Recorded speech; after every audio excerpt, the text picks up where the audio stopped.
following program is paid for and presented by John DeMasi. The opinions expressed are not those of Town Square Media or station advertisers. WPG Talk Radio 95.5 presents Talk with a Purpose. Join the conversation by calling 609-407-1450. Now the host of Talk with a Purpose, John DeMasi. It's a beautiful day in the neighborhood. Yes, it is.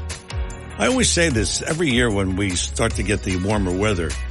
Enjoy it now because, you know, the summer goes by very fast. And by the time, you know, we're into it, we blink, it's 4th of July. Then we blink again and it's Labor Day. And you say, where did the summer go?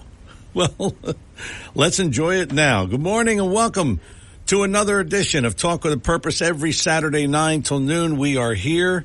WPG Talk Radio 95.5. Also heard on 1450 AM, and you can always get us online at WPGTalkRadio.com. I'm John DeMasi, as the man said, and it's good to have you with us. Do we have anything to talk about today? Well, we do have a guest, and after all of the hoopla and pomp and circumstance and all of that happened with the Bernie Friedenberg Memorial, which happened this past Thursday. Unfortunately, I had another commitment and I couldn't attend, but it was a nice ceremony from what I understand. Susan Friedenberg will be here at 11 o'clock, and she'll talk to us about her experience and the whole thing. It took about 6 years for it to come to fruition, and it's a wonderful thing, and we will talk to Susan and share some of her childhood memories of being Bernie Friedenberg's daughter and being the daughter of a World War II hero. So that's coming up later on in the show at 11 o'clock. 609-407-1450. That's our number here in the studio. We'll have Seth Grossman in a few minutes. 609-407-1450. I thought that today we sort of continue on the path of, well, is the guilty verdict in Donald Trump's New York trial going to hurt him or is it going to help him? And last week we had a variety of opinions, but the one that jumped out at me was where the one gentleman said street cred. So now Donald Trump has street cred. Maybe that's going to help him. The surveys seem to be all over the place. Some say people don't pay attention to it. Others say it will affect them. It really runs the gamut from pro to con. So we have a smattering of opinions in both ways. You know, it's still a mystery as to whether or not he's going to go to jail. I highly doubt that he's going to jail, but you never know. But we got to wait till July 11th for that. What I do not think is that the guilty verdict won him the election. A lot of people are saying, well, the guilty verdict, he's going to win now because it's like everybody's against him. Well, that may be true, but it may not be true. People will vote for him so that it will prove that the justice system can't bring a man down. I don't know. I don't see that as happening. Many within the Trump circle believe that they represent America in general, and I don't see that either. I mean, Trump doesn't represent everybody, and you know there's all kinds of liberals that are really can't stand him. Hello, Robert De Niro. That's just one example.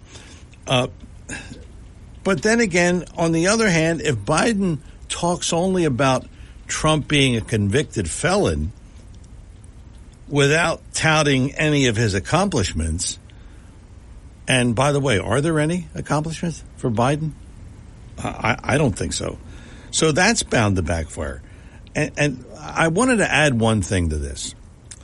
One thing that we should add is, and we've talked about it, but not a lot, who will be Trump's vice presidential candidate?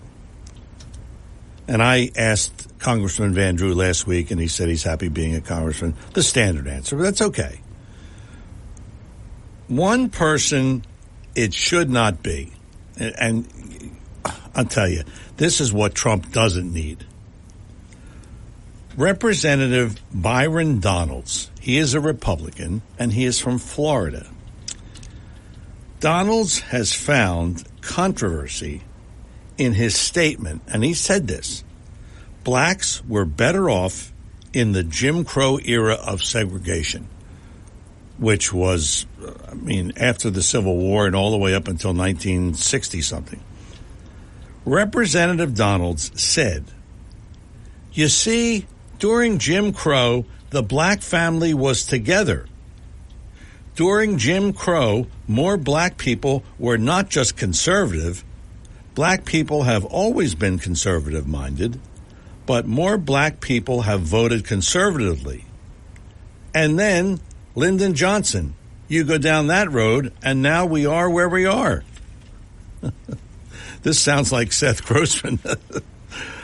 Representative Donald, he appeared at an event in Philadelphia along with Representative Wesley Hunt. Now, he's another black Republican from Texas. There is one thing that I feel Donald Trump doesn't need in this campaign, and it is more negative publicity, and that is plain and simple negative publicity. If anything, it feeds into the narrative that Trump is a racist. Oh, you've heard that before. He's a racist. And when did that happen? It's just like, it's by assumption. Oh, you assume he's a racist. But I've never seen that. Maybe you have. I don't know. But the problem is that it was said, and I don't know if they've vetted these two gentlemen for vice presidential candidates, but I think they better stay away from them like a 10-foot pole.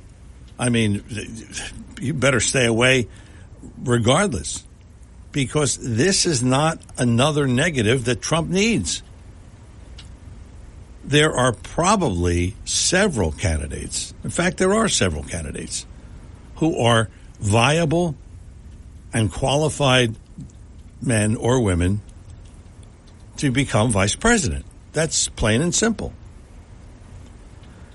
By the way, the Congressional Black Caucus weighed in on Wednesday saying, this is a pattern of embracing racist ideologies that we see time and again within the MAGA Republican Party. What did I tell you? It's just something that Trump doesn't need. He needs to put forth a campaign where he is hammering home at all the negatives that Joe Biden has brought to the table in 4 years. Simply put, the fact that on January 20th, 2021, inflation was 1.4%. And within a matter of months, it went up to 9%. And now it's whatever it is. But Biden's saying, oh, no, it was 1.4. Yeah, it was the day you took office, but it didn't take you long to jump it up to 9%. So Trump's got to keep hammering home these kinds of things. That Biden is just awful for not only the economy, but the country. And we'll talk about immigration later on in the program. Wait till you see the feeble attempt, and it is feeble, that Biden has put forth this policy of, we will close the borders when it's all full.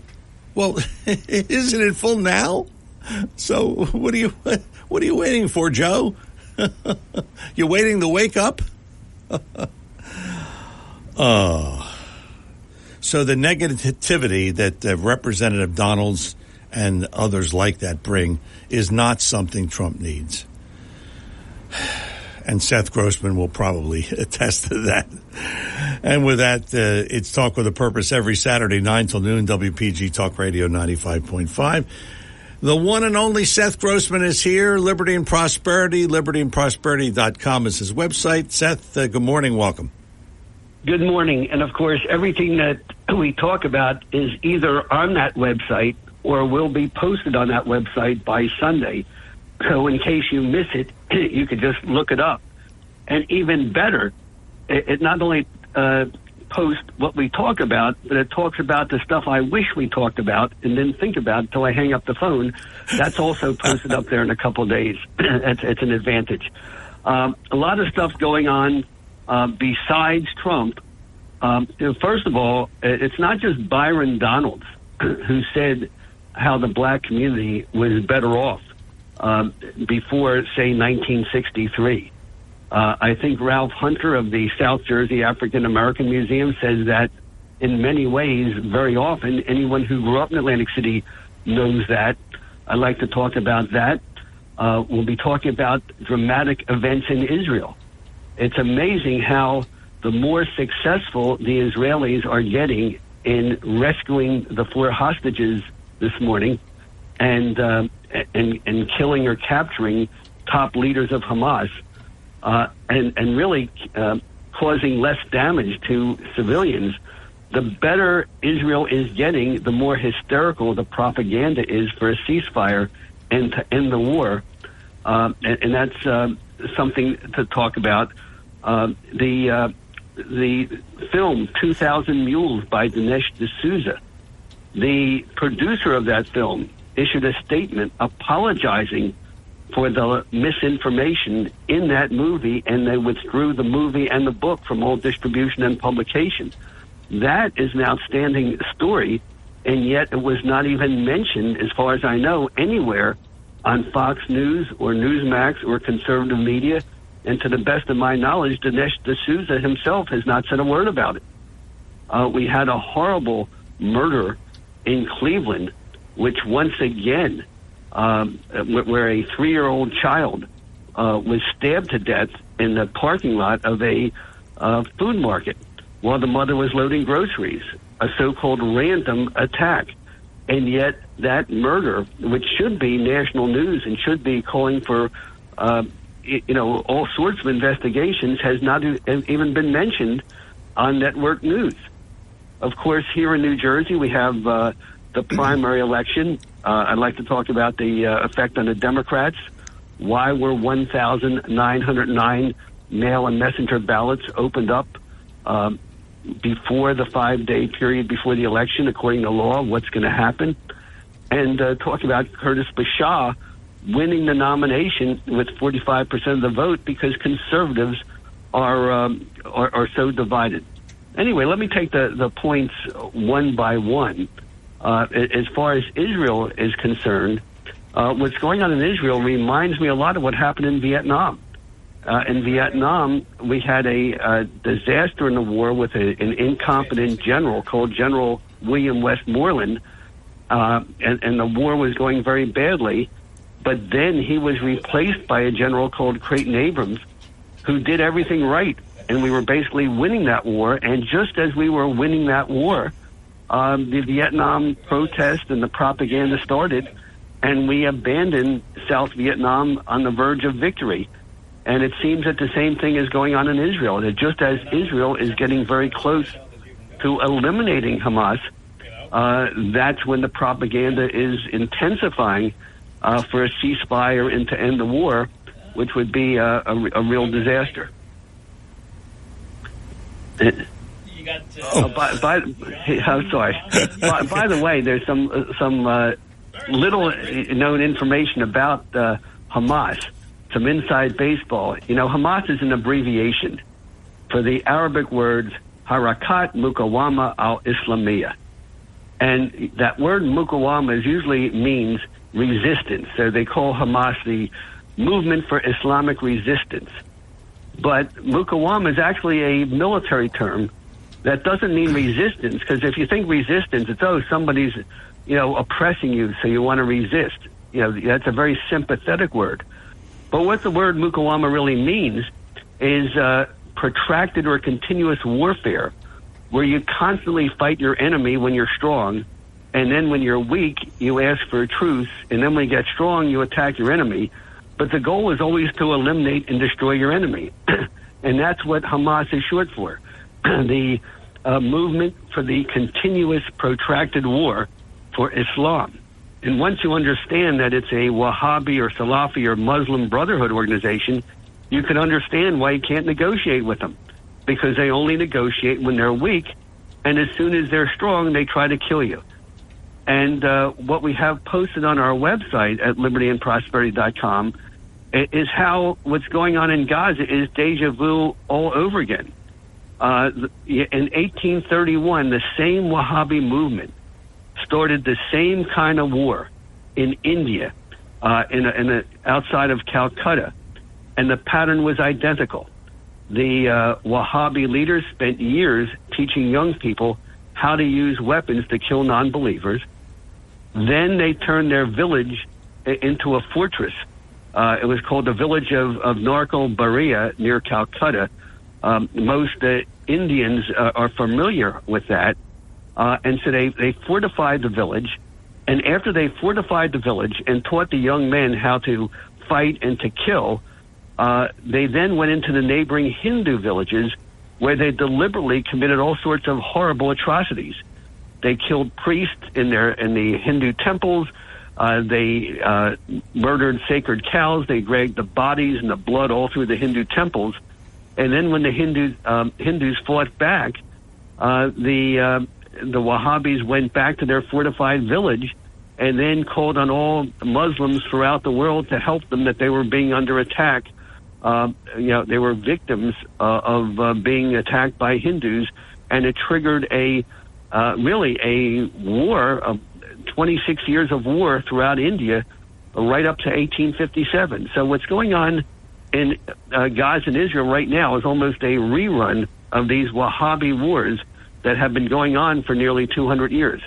But most Americans, and really most Israelis, have no idea of the history behind that radical Wahhabi movement.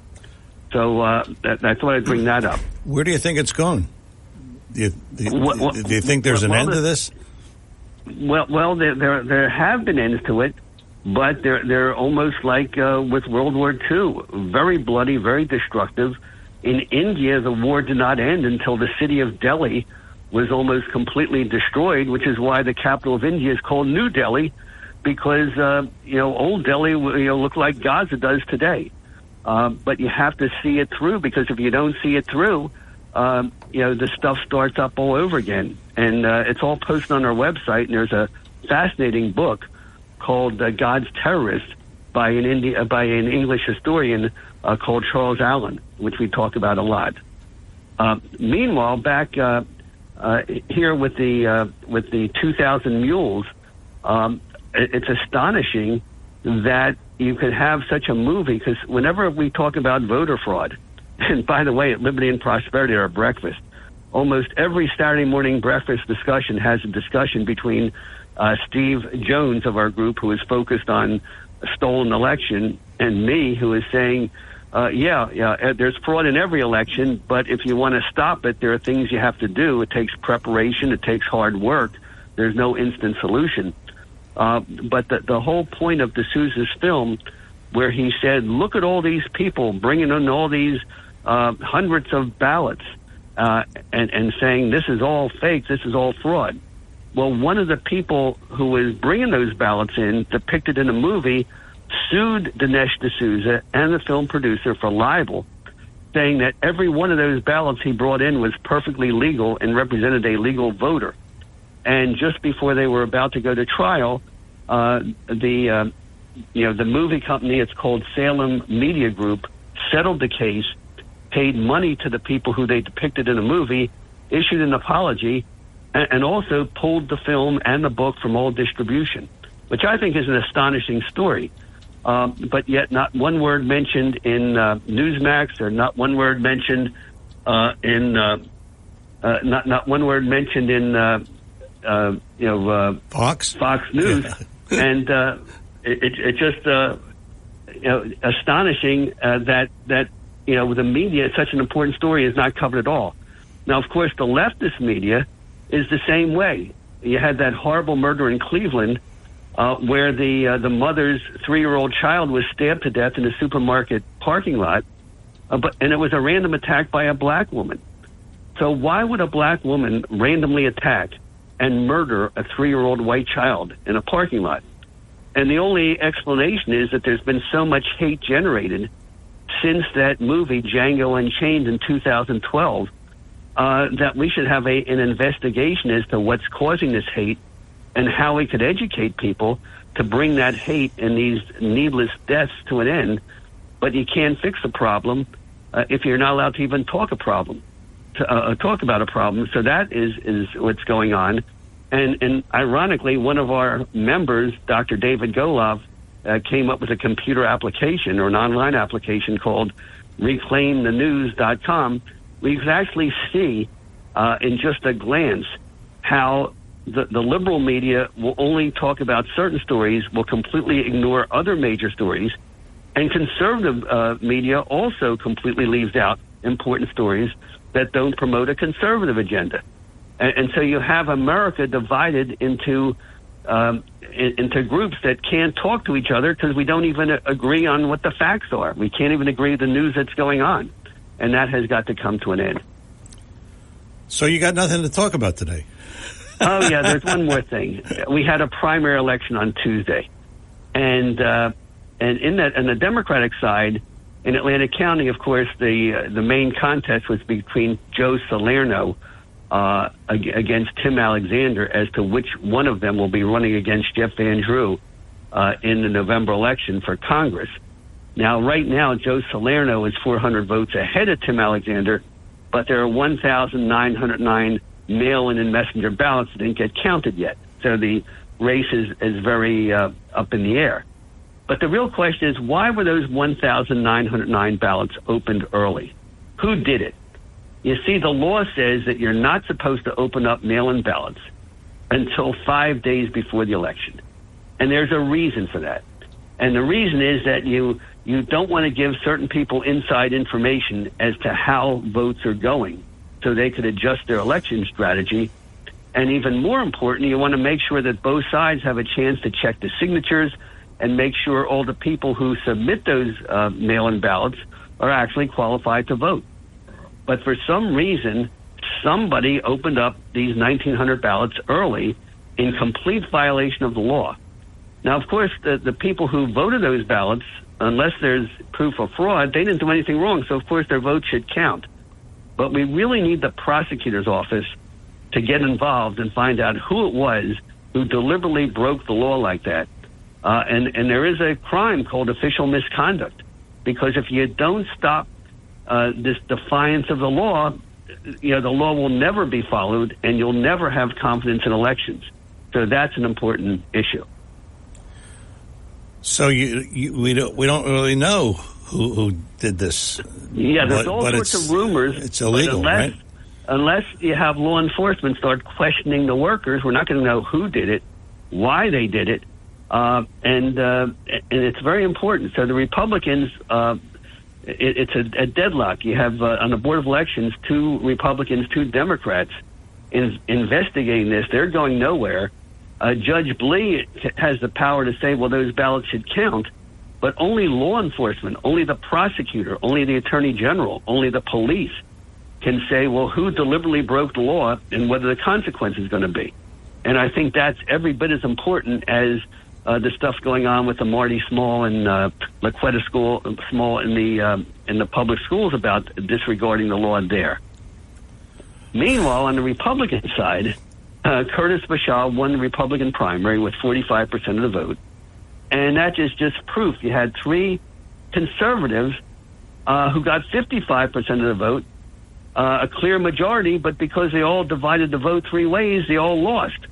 So the real question is, why can't conservatives talk together and work together and plan together? Because if you don't, you're going to keep losing. And we'll be discussing that. And something very similar is going on in Upper Township in Cape May County. Now, Upper Township is a strong Republican town, 65 square miles, 13,000 people, includes Marmora, Ocean View, Petersburg, Tuckahoe, 10 great towns.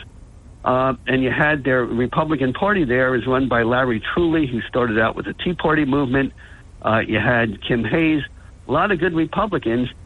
And yet, during the past 3 months, those Republicans spent their whole time bashing each other. And the winners turned out to be two cousins, Zach Palumbo and Sam Palumbo. And why is this important?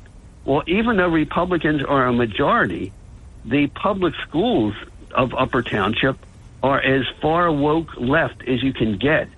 The NJEA Teachers Union has an iron grip on the town, not just for Upper Township, but also ramming through the brainwashing of kids in Ocean City High School as well. So why are the Republicans bashing each other in Upper Township instead of uniting to make sure that traditional values are taught in their public schools again? And so it's very easy for Republicans to say, yeah, the Democrats are doing this and that. But Upper Township is a typical example of where Republicans are dropping the ball. And that's going to be, it's got to be addressed or things are not going to get any better. Well, that just leads. I have to ask you. New Jersey hasn't had a Republican senator since 50 years, I think. Do you think? Do you think Bashaw has a shot at it? He really does, and that's because the Democratic prosecutors have decided to charge Bob Menendez with corruption. And the interesting thing about Bob Menendez is it looks like he is corrupt, and he's corrupt for doing exactly what Barack Obama did, exactly what the Biden family did, exactly what the Clinton family did, exactly what Nancy Pelosi did, exactly what half of Congress did. So, you know, you're doing favors, and then people give you money for doing favors, but they say they're just giving campaign donations or friendship or this or that. So what makes Menendez the target of this prosecution? Well, he's the only Democratic senator who disagreed with Obama on Cuba and Iran. And so he sees it as punishment. So instead of just accepting, going away quietly, Menendez has filed as an independent, and he's running, and he has political support. Menendez's son ran for Congress in Jersey City and Hoboken, and got like 22,000 votes. So if Menendez splits the Democrat vote, Bashaw has a good chance of winning as a Republican. Oh boy, the plot thickens. And the plot does thicken because this is the second time Menendez has been prosecuted. The first time was a hung jury. Yeah, that's right. And when they were going to do a retrial, Trump was president. He dismissed the charge. And the doctor who was involved in that first case got a pardon from Trump. The doctor who got was guilty of the Medicare fraud. Yeah. So it could very well be that Menendez is going to be running, hoping that Bashaw is going to win and hoping that Trump is going to win and pardon him. And this makes that Democratic race a lot different. Meanwhile, Andrew Kim is an Obama Democrat who actually, as a student, Andrew Kim, the Democrat nominee, actually was close friends with that Buttigieg guy, the Secretary of Transportation, when they were in college together. So, and then after college, Andrew Kim went to the National Security under Obama. So very, very close Obama protege. So it's going to be very interesting. As moderate as Bashaw is, he's a far better choice than a radical left-wing Democrat like Andy Kim. Anyway, I'm over time. Liberty and Prosperity meets 9:30 to 10:30 every Saturday at Sal's Cafe on Route 9 in Summers Point. And I hope anyone who disagrees or agrees with what I'm saying will talk about it over breakfast. All right, I'll talk to you later. Thank you, Seth. Well, you're only over by 2 minutes. Seth, overtime? Shocking. Never happens. Talk with a Purpose is the show. Saturdays 9 till noon, WPG Talk Radio 95.5. I'm John DeMasi. Again, Seth Grossman, libertyandprosperity.com is the website. And the meeting is held at 9:30 this morning, Sal's Coal Fire Pizza in Summers Point. We are getting started with the program. Your calls, John, Bob, and Craig, and maybe you, at 609-407-1450. We'll get started after these words. The finest fresh fruit and produce you'll find anywhere? Check. Award-winning gift baskets and fruit baskets? Check. Baked goods and prepared foods? Check. They check all the boxes. B.F. Mazzio, 601 New Road, Northfield. And that's not all. Gourmet items, specialty foods, and catering for all occasions. It's all right there. Check them out online at bfmazzio.com. That's bfmazzio.com. B.F. Mazzio, 601 New Road, Northfield. We are back here on Talk with a Purpose every Saturday, 9 till noon, WPG Talk Radio 95.5. Let's get started. John in Ocean City. John, good morning. Welcome to Talk with a Purpose. Good morning. Well, thank God for June 6, 1944. Even if the leader of the free world pooped his pants at the recent D-Day commemoration in Normandy. Nothing to see here. Move along. Another history-altering event happened in 1944, however, the organizing of the Bretton Woods system, which raised mainly Western countries out of post-World War II economic ruin. Restoring the West to now thriving and wealthy economies once more. In fact, both Germany and Japan have Bretton Woods to thank for their speedy economic recovery post-World War II. That system converted the U.S. dollar to the equivalency of gold based on the then gold system. It finally collapsed due to excessive and reckless U.S. government spending. Nixon was to temporarily suspend the gold standard so as to readjust the Bretton Woods system. This was in August of 1971. Since being rescinded, we've never returned to the gold standard. We then entered into an agreement with OPEC countries using the petrodollar. One of the original OPEC countries, Iran, is now a BRICS member country. Another is Venezuela, which is now in the process of joining BRICS. An OPEC country as well, United Arab Emirates, has also joined BRICS as well. BRICS currency is based on a gold standard. However, they're also going to use every useful metal. Cobalt is a very useful metal. A once owned by the United States firm seeded a very lucrative cobalt mine in the Congo to the CCP. Hunter Biden is a co-founder of that firm. It was sold for $3.8 billion. Also, the very valuable metal uranium is to be used. Hillary Clinton ceded 21% of our uranium to Rosatom, the premier uranium enrichment company of Russia, for a cool $145 million to the Hillary Clinton Foundation. Afghanistan is now poised to join BRICS. That country has more lithium in it than it does poppy. Lithium is also a very useful metal as well. So what we have now is a government in place sawing off the very branch it's perched on. But everyone must remember now, President Trump is the villain for trying to keep our country from committing suicide. Isn't that nice? Thanks. Thanks, John. Can't make this stuff up. 609-407-1450. Let's talk to Craig in Northfield. Craig, good morning. Welcome to Talk with a Purpose. Well, good morning, John. Good morning, Craig. I didn't expect to be number two here. Well, you are.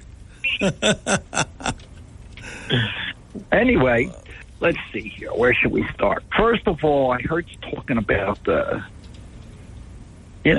my boy Donnie, and, whether about the polls. Yeah. Well, number one, 73.4% think that Biden was secretly behind the conviction. Are you aware of that? No, I'm not aware of that. But it's 73%. Now, with what just happened, did you hear what just happened up there in Congestion City, New York, where they charge it to congestion tax? Oh yeah, I think the governor knocked it down. She's knocking it down because, don't worry, she's knocking it down because she needs the votes. She don't want people to lose, but she'll put it back on. Oh, yeah. But one of the jurors in that wonderful tax-me state, okay, wherever you turn around, seems to have said that the fix was in the conviction. He was convicted before they even voted at jurors. Jeez. So, you didn't see that? No, I didn't see that, no. Oh, yeah, that just came out. It came out last night. I'm not surprised. Okay.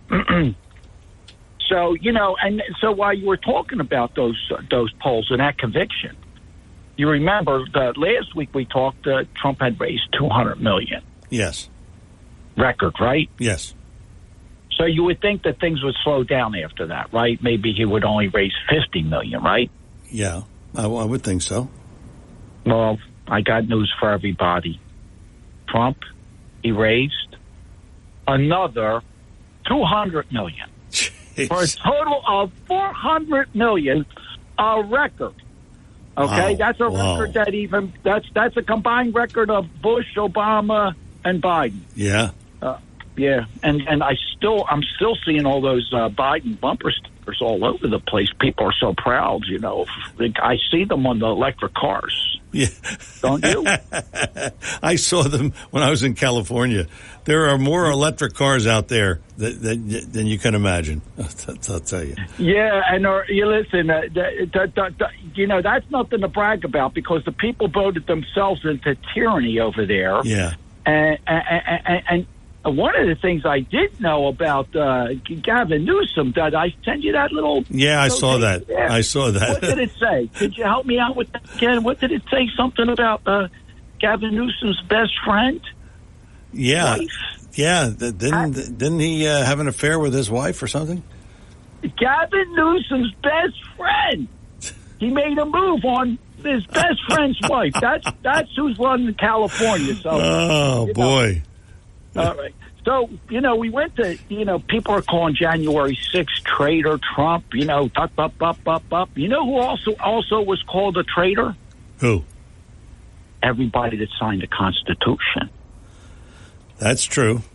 That is very true, yeah. huh? Yeah, it is. Okay. And we see down there, stay close to, down there in Florida. You saw that case there with Jack Smith. It's still not. It's looking worse than ever now, right? Yeah. Okay. Yes. All right. I just want to leave everybody with this, and I want to talk about the post office for a little bit. Okay. I don't know. When I was growing up, we used to get milk in the morning, and we used to see the mailman. By 3:00, the mail was delivered. Yes.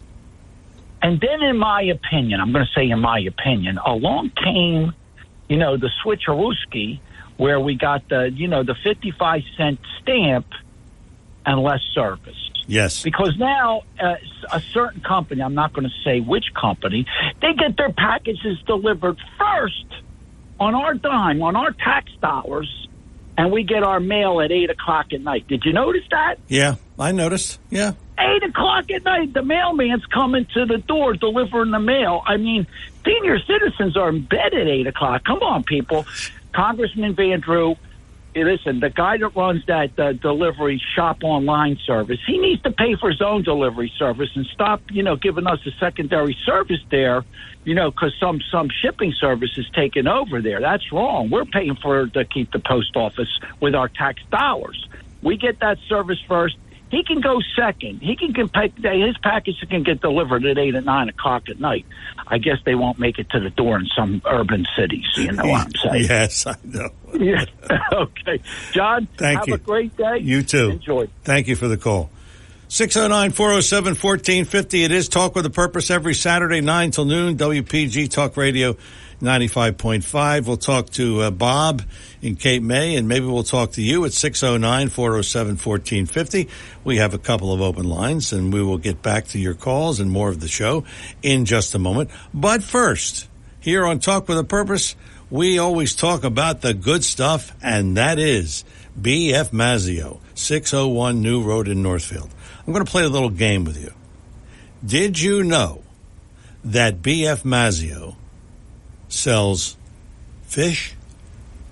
I bet you didn't know that. Yeah, I'll tell you, I discovered it last week. I've been talking about this store for 9 years, and I discovered something last week. They have Chilean sea bass and salmon in their freezer, of course, small portions, but good portions, and that's something if you may want to partake in. And of course, in that freezer, there's all kinds of gourmet products. There's a gourmet pizza. There's other kinds of products, too numerous to mention. And believe me, you'll find something there for everyone at BF Mazzio. The finest fresh fruit and produce you'll find anywhere. And of course, fruit and produce, that's their staple. But they have so many other things. I mean, I didn't know they had chili and sea bass. So now I know, and you know. It's very simple. And of course, there's prepared foods, there's baked goods. And today, the grandchildren are coming over for a barbecue. And yes, I will partake of salads, the coleslaw, macaroni salad, potato salad. That's going to help me out because I don't have to do that. So it's just a wide variety of things that they have on sale for you at BF Mazzio. 601 New Road in Northfield and online at bfmazzio.com. That's bfmazzio.com. And, of course, they deliver. Yes, that's right, they deliver. BF Mazzio, 601 New Road in Northfield, online at bfmazzio.com. We're coming back with more Talk with a Purpose in just a moment. If you're interested in driving one of the finest automobiles on the market today, then you'll want to check out all of the fabulous new and pre-owned Lexus at Lexus of Atlantic City. Lexus of Atlantic City, 3169 Fire Road in EHT. Driving a Lexus is like no other vehicle on the market. Test drive one for yourself at Lexus of Atlantic City. Whether it's new or pre-owned, you'll be more than satisfied. In fact, Lexus is consistently #1 when it comes to customer satisfaction. Visit Lexus of Atlantic City, 3169 Fire Road in EHT. Or you can check out their outstanding selection of new, pre-owned, and L-certified pre-owned vehicles on their website, LexusOfAtlanticCity.com. That's LexusOfAtlanticCity.com. Or, if you want more information, call 609-641-0008. Lexus of Atlantic City, now celebrating their 26th year in the area. A dealership that you'll enjoy. No pressure, no gimmicks, no hassle, no hype. Lexus of Atlantic City, 3169 Fire Road in EHT. And remember, always online at LexusOfAtlanticCity.com. Your WPG Talk Radio 95.5 AccuWeather forecast for South Jersey. For today, mostly sunny and breezy with a high of 85. Tonight, increasing clouds, low 60. For tomorrow, intervals of clouds and sunshine. Breezy and very warm, high 85. Tomorrow night, partly cloudy, low 56. On Monday, breezy and pleasant with sun and then some clouds in the area with a high of 82. I'm AccuWeather's Caitlin Lawrence on WPG Talk Radio 95.5. Back here on Talk with a Purpose, if you want to email me during the week, JDADV1 at Comcast.net. JDADV1 at Comcast.net. Email me anything you like, program suggestions, pro or con, take them all on. JDADV1 at Comcast.net. It is Talk with a Purpose every Saturday, 9 till noon, WPG Talk Radio 95.5. Let's talk to Bob in Cape May. Bob, good morning. Welcome. Hey, good morning, John. Look, I met Representative Byron Donalds down in Naples when we had the Tucker Carlson dinner. Seth and I met him, and Andy met him. And he is an imposing figure physically and intellectually. Okay, I just want to let you know that. I mean, the guy is... Democrats, when they deal with Byron Donalds, they tend to have to wear diapers. Okay? Right?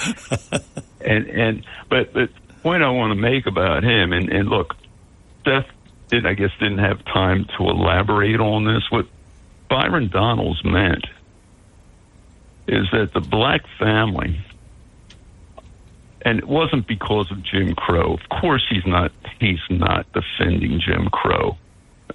No right-minded person would defend Jim Crow. But the reality is the reality. In the 1930s, 40s, the black family was largely intact. You had an illegitimacy rate that was under 20%.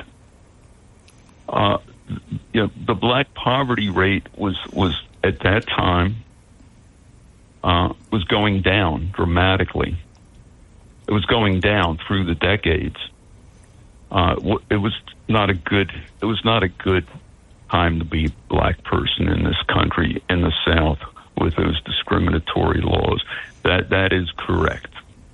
But that's not what Byron Donalds was talking about. He's talking about with the Democrat Party, the war on the black family, that the Democrat Party has been instrumental in causing. And it was under Lyndon Johnson, under Teddy Kennedy, under all these liberals with supposedly good intentions, when they adopted welfare, when they adopted aid to families with dependent children, it was tied to, you saw the correlation. And there was a great book written in 1984 by a guy named Charles Murray, who detailed the absolute correlation between aid to families with dependent children, where the father was eliminated, not necessary. In fact, it was rewarding behavior, rewarding women that had children out of wedlock, getting rid of the father by giving a financial incentive to destroy the family. And the black family was destroyed by these Democrat policies. So that's what Byron Donalds was talking about right there. Well, and go ahead. Yeah, I see your point, and certainly you got a firsthand look at him, and that's the benefit that you had. But when you hear this Congressional Black Caucus, they said, "Oh, he's a pattern of embracing racism." That's what the message is. And you're right. He was talking about that, and the facts show that that's what happened. But I don't think Trump is going to be served well by making him a vice president. That's all I'm saying. He's not on the short list. He's probably going to be the next governor of Florida. That's what I think he's going to be. And he'd be a great governor. But look, again, he was just telling the truth. And the Congressional Black Caucus, they've not served black people very well when they continue to push these same destructive policies of government dependence and that's right, eradicating marriage. It all comes down to the family unit being destroyed in this country. That's what it all comes down to. Yeah, that's true. No, that's true. Your point is well taken, and certainly you got insight into this candidate or this congressman more than most of us did. But no problem. I got you. You're next. I don't want to see him as well. John, I'm not pushing him for vice president. J.D. Vance is my. I'll call next hour if you want me to. Sure. J.D. Vance is my clear choice for vice president. There is no other choice in my opinion. But I can get into that. I know you got other callers. Okay. So. All right. Thanks. Sorry, John. Thanks for the call, Bob.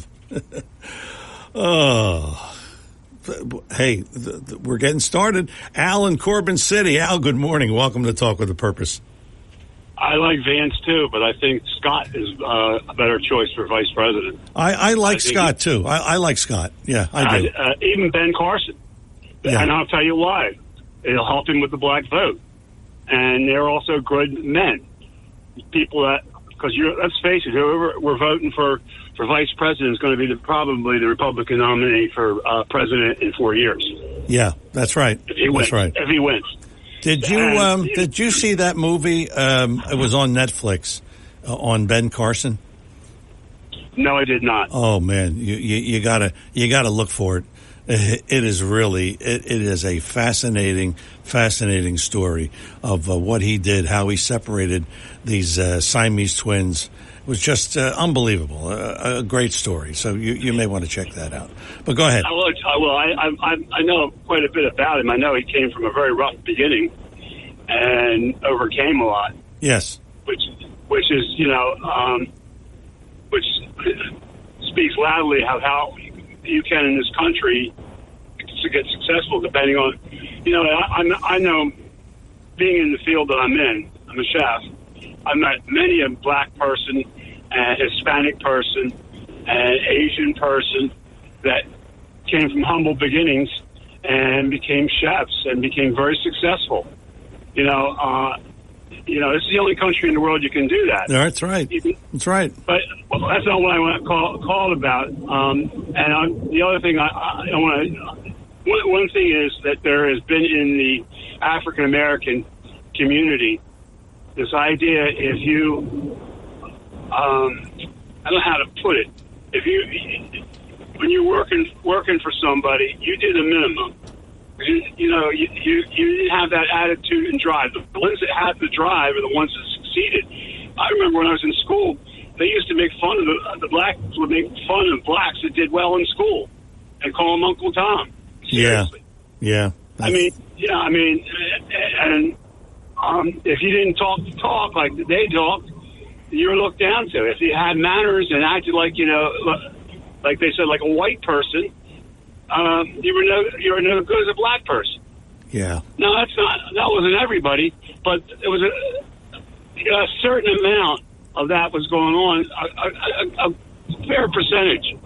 And you had the other percentage of the black kids that were two-parent homes back then. I mean, because I'm not a kid, I was more two-parent homes, and in those homes, those kids were pretty, playful. I mean, they're kids. When we were at that age, I'm talking about when I was in high school and junior high.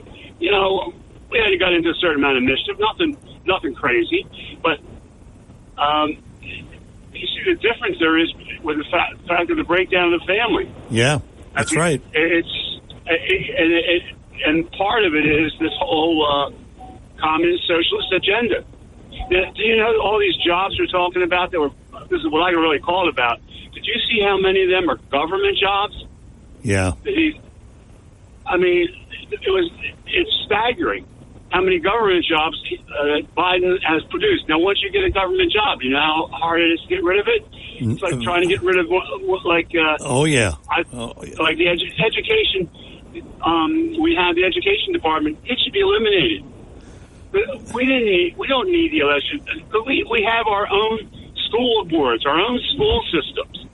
All they've done is make it more socialist and going along with the teachers union. You could almost kill somebody if you had a government job, and you may not get fired. That's well, the only way you get fired if you use the wrong pronoun now. Yeah, that's right. Yeah, that's right. All right, have a good day. You too, Al. Thanks for the call. 609-407-1450. That's our number here in the studio. And again, 11 o'clock this morning, we will be honored to have with us the daughter of Bernie Friedenberg, Susan Friedenberg. She'll be here on the show, and she's going to tell us what it was like to grow up with a war hero, although I understand he didn't really talk about it. So we'll find out about that. 609-407-1450. That's our number here in the studio. Try to get you in next year. Guess who is going to jail? No, not Donald Trump. No. Steve Bannon. You remember him? Fine, yeah. Steve Bannon is to report to prison on July 1st to begin his 4-month prison term for contempt of Congress after an appeals court in May upheld his conviction. But yet there may be another appeal. His lawyer said that Bannon would suffer irreparable harm if he were sent to prison now, because he would almost certainly complete his 4-month sentence before his appeals were decided. So we'll see what happens. But for now, one of Trump's former cronies is going to jail July 1st. So somebody's going to jail, all right? We'll see what happens on July 11th with Donald Trump. But I seriously doubt that that's going to happen. Coming up, we're going to talk about, you know who's back in the news? Fraud Fauci. The guy who made more than the president and who gets a pension of 400 plus some thousand a year. Can you imagine? I stopped and thought about that. How could, I mean, I think it's hard to live on $400,000 a year. But he's back in the news, and I understand they were grilling him, and he went through the mill pretty much. So we'll talk about that. And there's a few other things, but we're really going to get into this thing about Biden and the border control.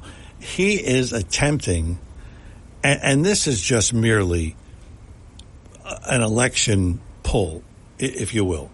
He is trying to say, I'm doing something about the border.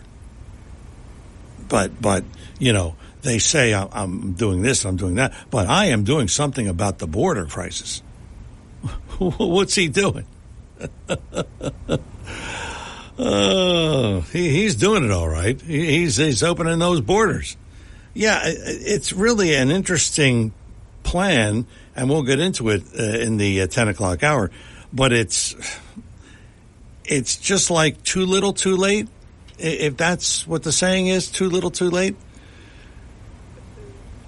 I just don't see how this is effective or going to be effective. But that's Joe Biden. I don't think, I haven't seen any ads that he's run where he said, I did this or I did that. I accomplished this. Because he hasn't. The one ad is saying, Donald Trump wants to change the Constitution. He does? He wants to eliminate the Constitution.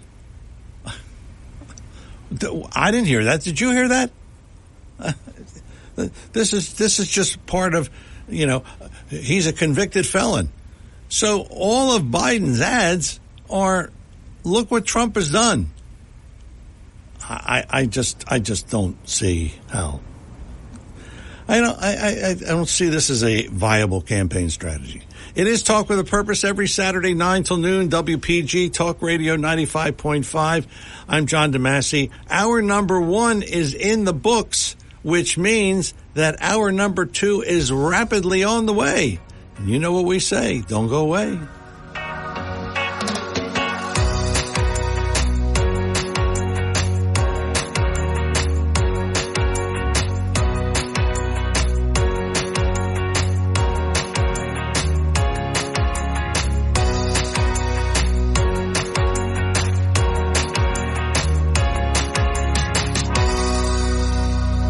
WPGG Atlantic City, WENJ HD3 Millville, a Town Square media station. Everything you need to know in 6 minutes starts now. WPG Talk Radio 95.5 presents Talk with a Purpose. Join the conversation by calling 609-407-1450. Now the host of Talk with a Purpose, John DeMasi. Hour number 2, Talk with a Purpose, every Saturday, 9 till noon, WPG Talk Radio 95.5. I'm John DeMasi. Good to have you along with us for the ride here that we call Talk with a Purpose every Saturday. And again, we are heard on 95.5 FM, also 1450 AM, and online, WPGTalkRadio.com. That's all of the ways you can listen. No excuses not to listen. Okay. We're going to get into Joe Biden is closing the border. Look, I'm not kidding you. He's got a plan, and it's a presidential proclamation, which means hey, when Joe Biden proclaims a presidential proclamation, you better listen. It's a joke, but anyway, let's get to the calls. John in Ocean City. John is back. Welcome back, John. Yes, thank you. Yes, Anthony, trust the science, Fauci. He's not a part of a crowd that's been lying to us all along, has he? No.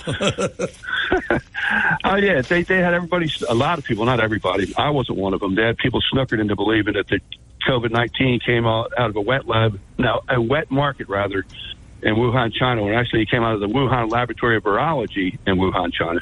No, it didn't. A Chinese mama didn't feed her kids a bad batch of bat soup, and it became a worldwide pandemic.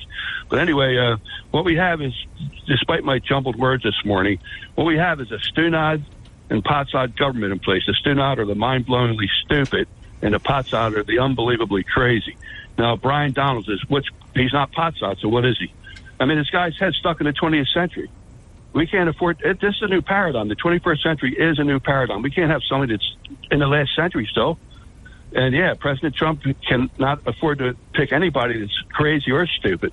So we really need to keep him in our prayers. Thanks for letting me call in. Thanks, John. Thanks for the call. Andy in Brigantine. Andy, good morning. Welcome. Good morning, John. It's a great day in Brigantine. Yes, it is. By the way, I wouldn't waste my time talking about Joe Biden's new plan to secure the border because it's already been in place for a couple of days and nothing has changed. Well, that was my point. Yeah. I mean, so you're gonna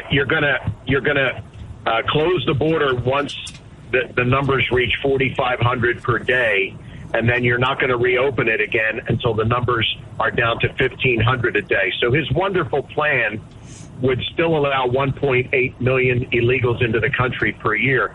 Now, John, Joe Biden, how many times did Alejandro my ass, and how many times did Kamala Harris and Karine Jean-Pierre tell us the border is secure? If the border is secure, then why would Joe Biden need an executive action to secure the border that he said is already secure? Does that make any sense? No, it doesn't. And yet, now that you explain it that way, it really is more ridiculous. Yes. So the reason I called, so if you want to know how much Democrats care about blacks, look at how they're treating Byron Donalds. Yeah. It's a total lie. Now, they're claiming, now this is Hakeem Jeffries, who he actually looks like someone possessed. You fully expect his head to spin around 360 degrees like Linda Blair and for him to spit green pea soup. There's something wrong with him. But so he's claiming that Byron Donalds said that blacks were better under Jim Crow. Okay? Now, okay, let's say that Byron Donalds did say that. That's not what he said, but let's just say that's what he said. Okay. I want to take it into the way, way back machine when Donald Trump was president. James Clyburn, congressman, one of the dumbest human beings to ever walk God's green earth, congressman from South Carolina, who is singularly responsible for Joe Biden being president because he was able to win Joe Biden the South Carolina primary to get him started. Okay. James Clyburn was on with Neil Cavuto on Fox News. Now, Neil Cavuto is no fan of Donald Trump, but Neil Cavuto was making the point that Donald Trump had done a lot for the black community. And one of those things was under Donald Trump, we had the lowest black unemployment rate in American history. Okay? The numbers bear this out. There's no debating it. But James Clyburn, a black congressman, said that that's not true, that we had the lowest black unemployment rate under Donald Trump. And Neil Cavuto is arguing with him. Clyburn said that's only if you don't count slavery, because during slavery, you had 100% black employment. Jeez. Oh, so man. Was James Clyburn saying that under slavery that blacks were better off because 100% of them had jobs? That's what he said. Nobody said a word. Nobody said a word. So what Byron Donalds said was that blacks, the black family was intact during Jim Crow. And this is true. You know, before Lyndon Johnson started all of these government programs that were supposed to, quote, help the black community, 75% of black children were born into a dual-parent household. They went to church. They stressed education. They weren't running around at 3 a.m. shooting people up in Chicago like they are now, 13-year-old boys. Yeah. Okay? And you know why that is, John? Shelby Steele, one of our great thinkers and a black author, said, quote, that when he was growing up, he said, we had, quote, we had daddies in the home, and we had good daddies. And that's true. Now, after all 60 years worth of Lyndon Johnson's Great Society programs, we now have 75% of black children born into a single parent household. And that is the problem. No fathers. That's right. And you know, 50% of American kids, period, are born into a house with no father there. But overall, it's overall 50%, but in the black community, it's as high as 75%. So it is true that blacks, in those years of Jim Crow, the black family was intact, and that is the best scenario when you have an intact family. But you see, you have people for decades who've been trying to destroy the American family. Even Black Lives Matter has on their website, one of their stated goals is the destruction of the American nuclear family, because they believe the nuclear family is a white construct, so it's therefore racist. And most of the problems you see in this country right now is the fact that the American family has disintegrated. That's right. I have one last thing, John. Go ahead. I haven't been tuned into the news this morning. I've been working. Yesterday, I don't know if anyone's talked about it, but yesterday late, a letter from Judge Marchand was sent to both the prosecuting attorneys and the defense attorneys in that case in New York, that apparently someone had posted on Facebook, quote, "My cousin is a juror," and said that Trump is going to be found guilty tomorrow. He's going to be convicted tomorrow. And that got out. Were you aware of this, John? Chris just told me about it during the news. Yeah, I just heard about it. Okay, so for Judge Marchand to actually compose a letter and to send it to both the prosecuting attorneys and the defense attorneys, that tells you how seriously he believes this is and how seriously he took it. If this is the case, John, as crooked as Judge Marchand is, okay, he is left with no alternative but to declare a mistrial, because that would mean that a jurist was speaking to people outside the courtroom about what was going on inside the courtroom against the judge's orders, and then it's over. Now, the only caveat I would say, John, then Fat Alvin, hey, can on Monday start another trial, impanel another jury, and start all over again. But even the crooked Judge Marchand would have to declare a mistrial in this case. It's almost as if God's hands are on all of these cases, because the Jack Smith case is now suspended indefinitely, and so is the Fani Willis case. So this was the one they were hanging their hat on, this case with Judge Marchand. So even if Judge Marchand is taking this seriously, he's left with no other option but to declare a mistrial. Yeah. So we may get lucky, John. We may get lucky is right. Thanks for the call, Andy, and good information on that. We just heard about that during the 10 o'clock news. So we'll see. Maybe a mistrial. Bob and Cape May. Bob, good morning. Welcome back. Hey, John. Look, the Steve Bannon imprisonment here. Okay, this is another example of political persecution, and there is a way that Bannon may be spared going to jail, and this is for the Speaker Johnson, Speaker of the House Mike Johnson, to rescind the subpoena. Bannon's going to prison for not submitting to the congressional subpoena.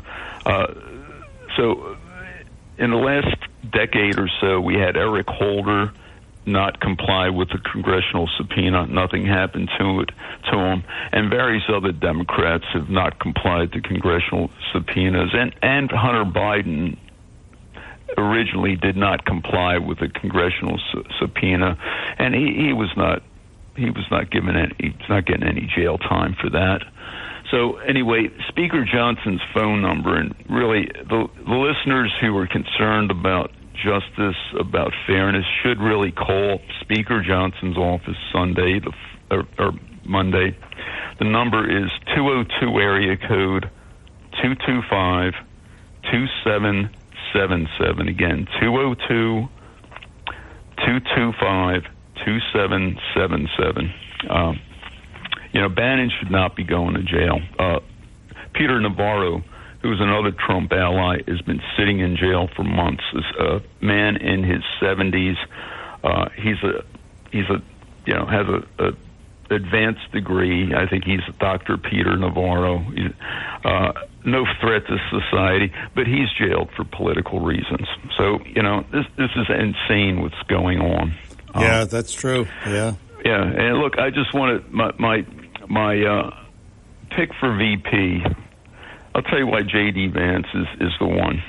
He's the one because, number one, you've got a balancing effect on the ticket there in terms of personality, cool, very cerebral, very, very able to articulate his points well in debates, on interviews, even on hostile networks. He's just magnificent.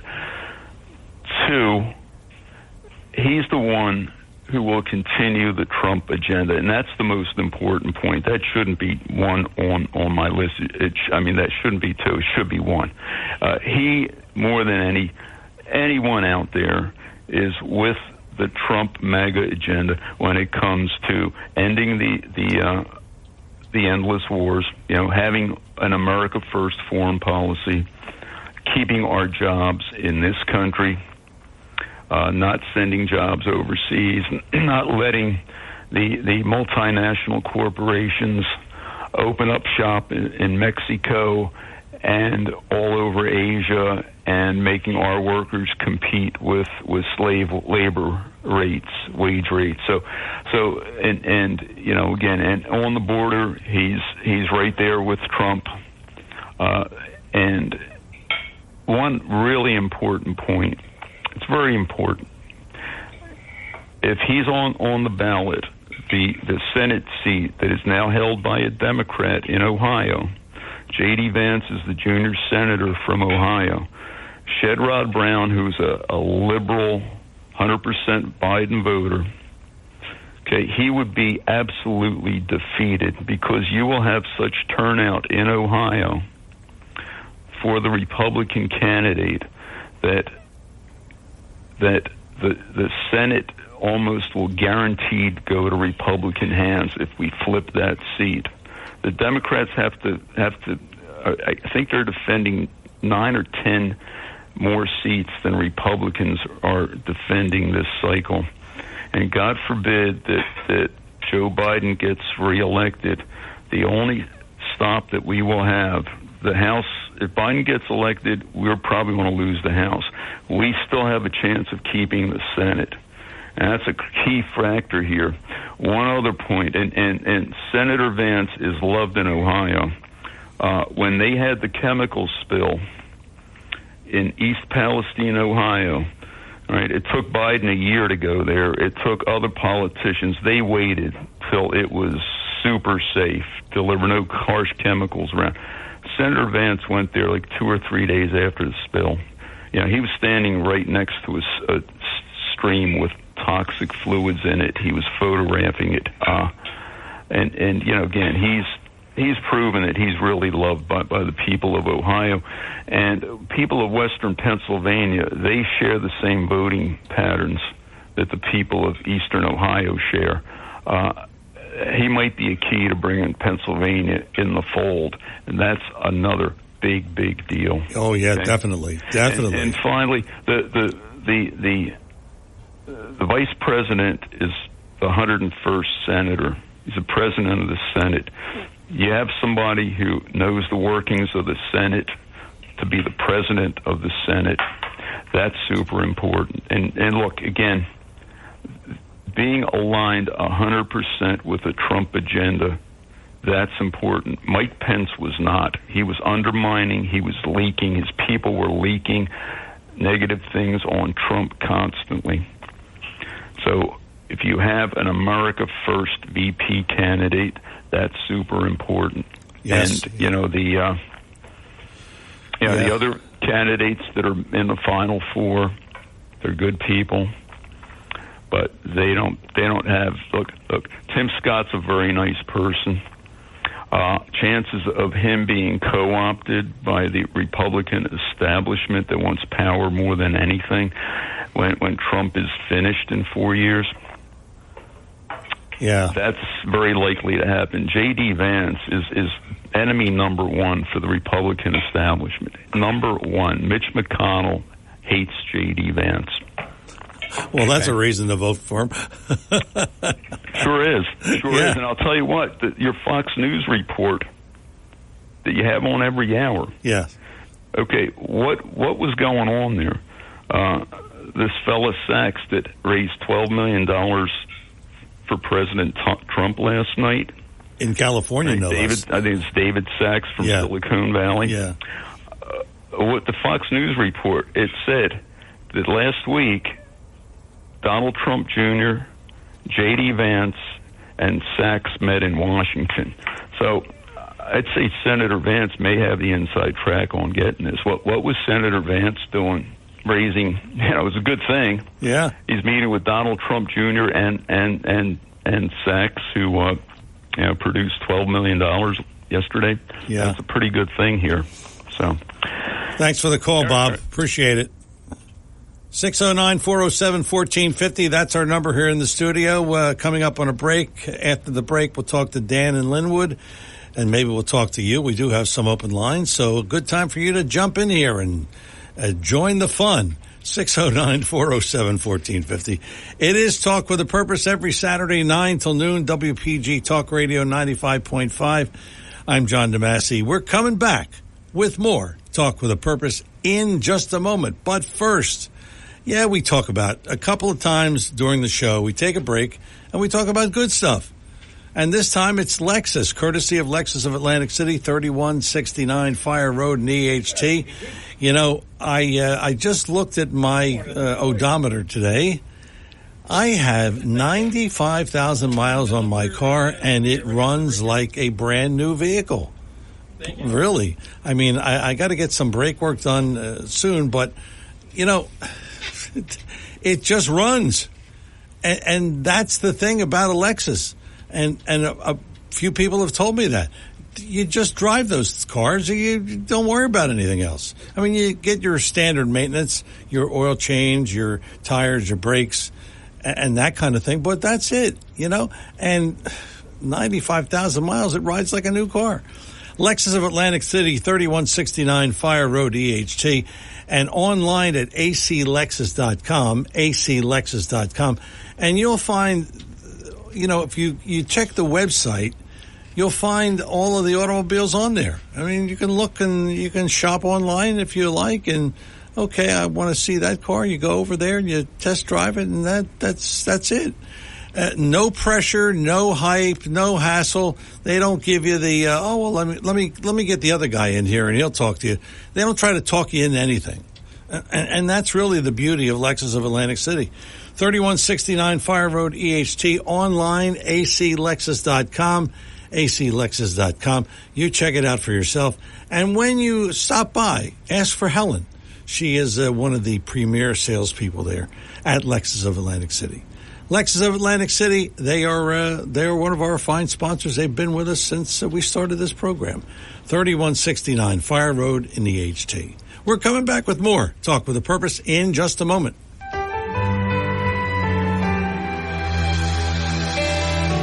I'm Seth Grossman for LibertyAndProsperity.com. Older Americans like me read many books and stories by Mark Twain when we were in school. They included Life on the Mississippi, Tom Sawyer, and Huckleberry Finn. Mark Twain also wrote a book called The Innocents Abroad. It was a humorous account of a trip by him and a bunch of Americans to Europe, Egypt, and Palestine in 1867. In it, Mark Twain casually observed that Palestine then was, quote, a desolate country. He wrote, "We never saw a human being on the whole route, hardly a tree or shrub anywhere." That's because most Arabs didn't move to Palestine until years later. That was after Jews came back and drained the malaria swamps, watered the deserts, planted trees, and rebuilt roads and cities. Let's talk about this over breakfast. Meet us at Sal's Cafe at New Road and Groveland Avenue in Summers Point every Saturday morning, 9:30. Learn more at libertyandprosperity.com. Thanks. And we are back here on Talk with a Purpose, 609-407-1450. That's our number here in the studio, 609-407-1450. Let's talk to Dan in Linwood. Dan, good morning. Welcome to Talk with a Purpose. Yeah, I had a conversation with Bob one time, and I asked him, I said, Bob, you're loquacious, you're garrulous, and you could talk for 15 minutes without taking a breath. He said, Dan, he says, I get it honestly. I was vaccinated with a phonograph needle.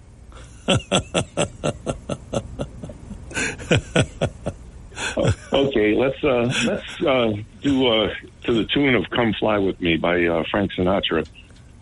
We're taking a trip to Paris, and then we're taking a trip to Calais, then Normandy, and all of a sudden we decide we have to come back and attend the trial of Hunter Biden. And that little jaunt, and then you have to go back again. She's back there in France. What do you think that might cost? Can you give me a quick estimate on that? Oh, I'm going to say $100,000. It's $187,000 per hour. Whoa! To go. Whoa! And wait a minute, there's what they call the accoutrements. How about those 3 fighter jets that have to go? And how about the tankers that have to go? And how about the Secret Service that has to go? And the transportation from whether Wilmington Airport, whether it might be Philly or Washington to the trial. And then you have to go back. Then you have to load up those. Then you got to get those fighters again. Because guess what? Air Force 2 and Air Force 1 don't fly alone. Wow. I'm talking millions of dollars. Whoa. So wait a minute. So Jill Biden, she was in Paris. Then she was at the D-Day ceremony. Right. And then she flew to Delaware. Wilmington. Yes. To attend Hunter Biden's trial. Then she went back? Yes. Then she's got to come back again. Why? Come fly with me. Well, that's just one of those things where it was essential that she sat into this trial, and the American taxpayers had to pick up because she must fly on Air Force 2 and Air Force 1. The American taxpayers have to pick up the tab. Yes. Yeah. It's amazing. And then Joe Biden was the greatest, the lies he tells, but one of the greatest was the 2017 trip where he was dispatched to Dearborn, Michigan, which he told the people at Dearborn this story. And he says, Obama sent me here. And he says, with this COVID business, he said, fix it. Well, COVID didn't land till 2 years later, Joe.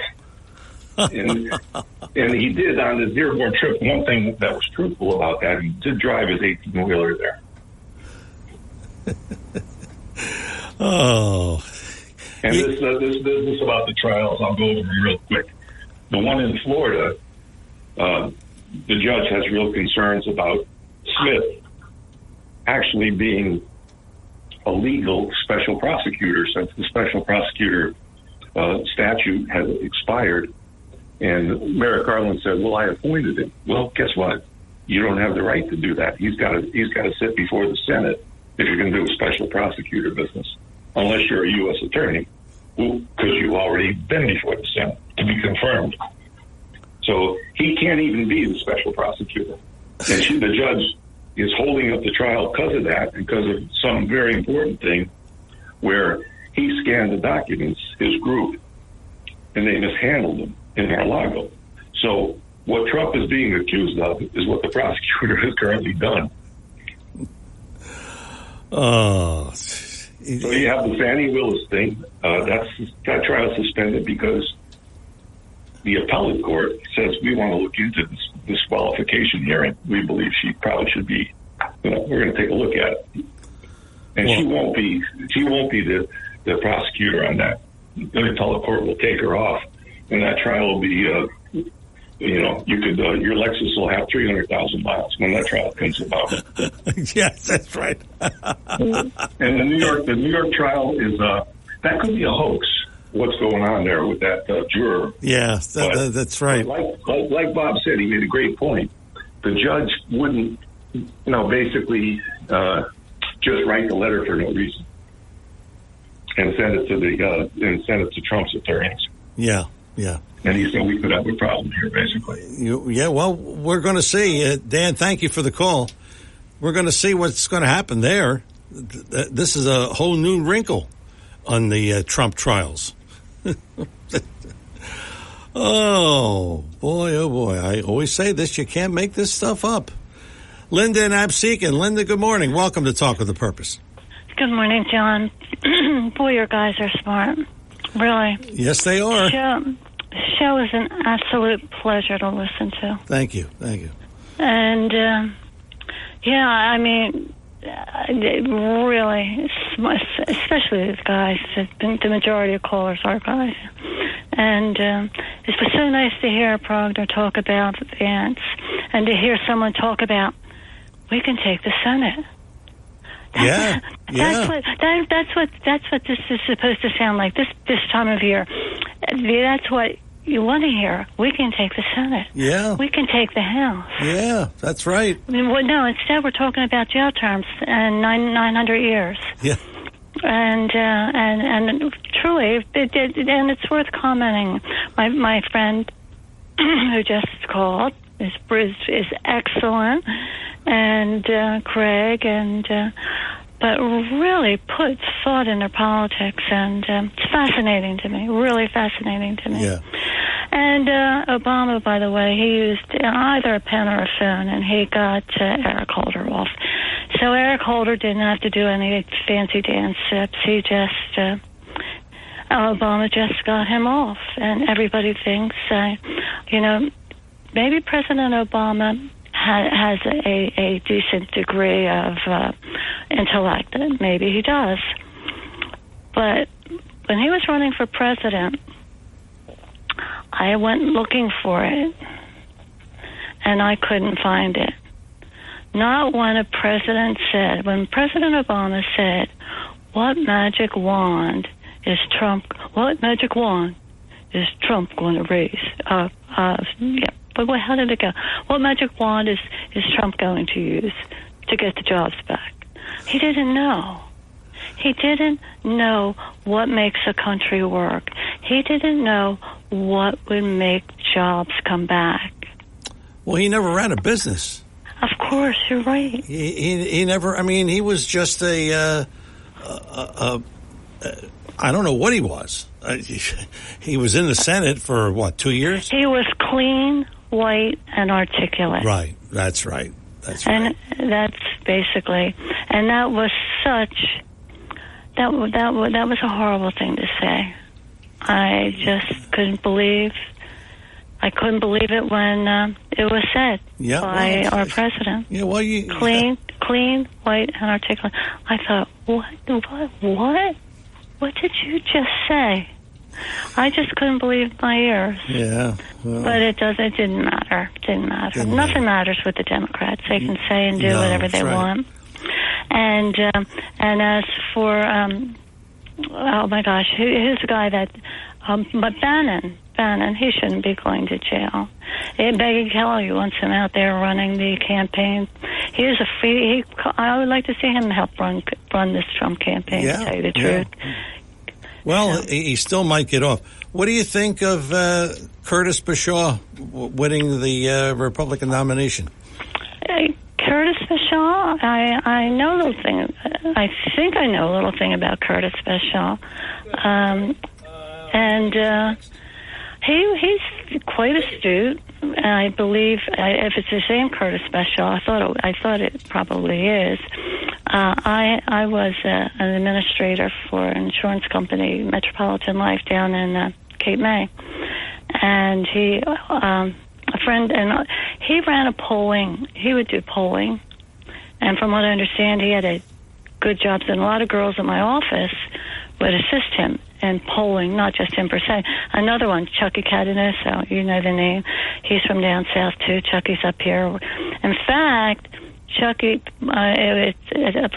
President Trump is the one who did the deal with Chucky and his brother for him to get the steel pier. But President Trump always envisioned doing something great with the steel pier, and it was always tough bargaining with Trump. So anyway, but the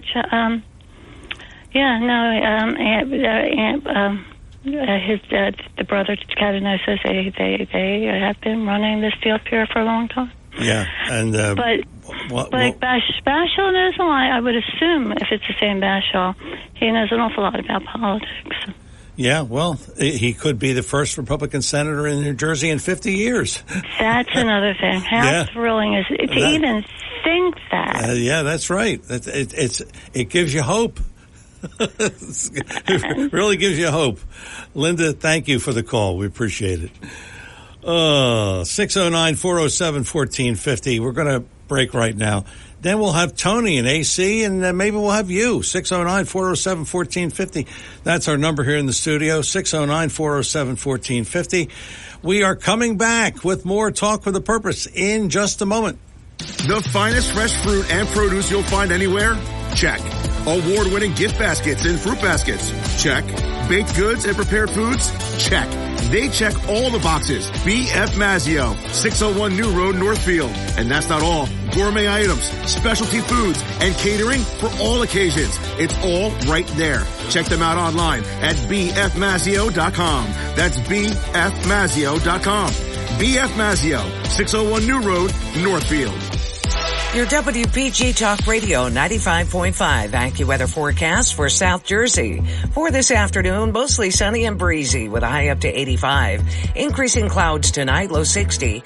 Clouds and sunshine tomorrow, breezy and very warm with a high up to 85. Partly cloudy tomorrow night, low 56 to wrap the weekend. When you get back at it Monday, breezy and pleasant with sun and some clouds, high up to 82. I'm AccuWeather's Ruth O'Brien on WPG Talk Radio 95.5. It is a beautiful day. We hope that you can get out there and take advantage of it after the show, of course. Oh, if you want to listen to any of our shows at any time, you have this marvelous invention called the podcast.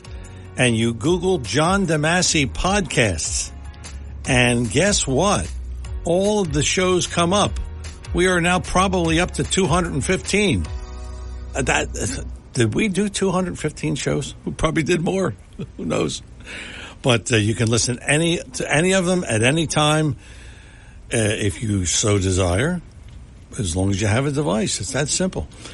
609-407-1450 is our number here in the studio. Tony in AC. Tony, good morning. Good morning. Right now I'm by Newark Airport. I'm heading south to AC. But I have a bunch of questions and maybe some of your legal eagles. I think this whole thing is scripted. With Brad, Colangelo comes down. They have a mistrial. How hard would it be for them to be so devious that and Biden, they move at the White House to have scripted this and keep doing it again? It's like Groundhog Day. Yeah. So Trump has to show up with a voir dire of the jurors, correct? Yes. Right? And let's say they go 2-3 weeks with another trial. How difficult would it be to set up another week and another mistrial? I mean, this could be Groundhog Day. Yeah. So how many mistrials are they allowed to have? Is there a number before they just write off the case or go down into neither? That's a good question.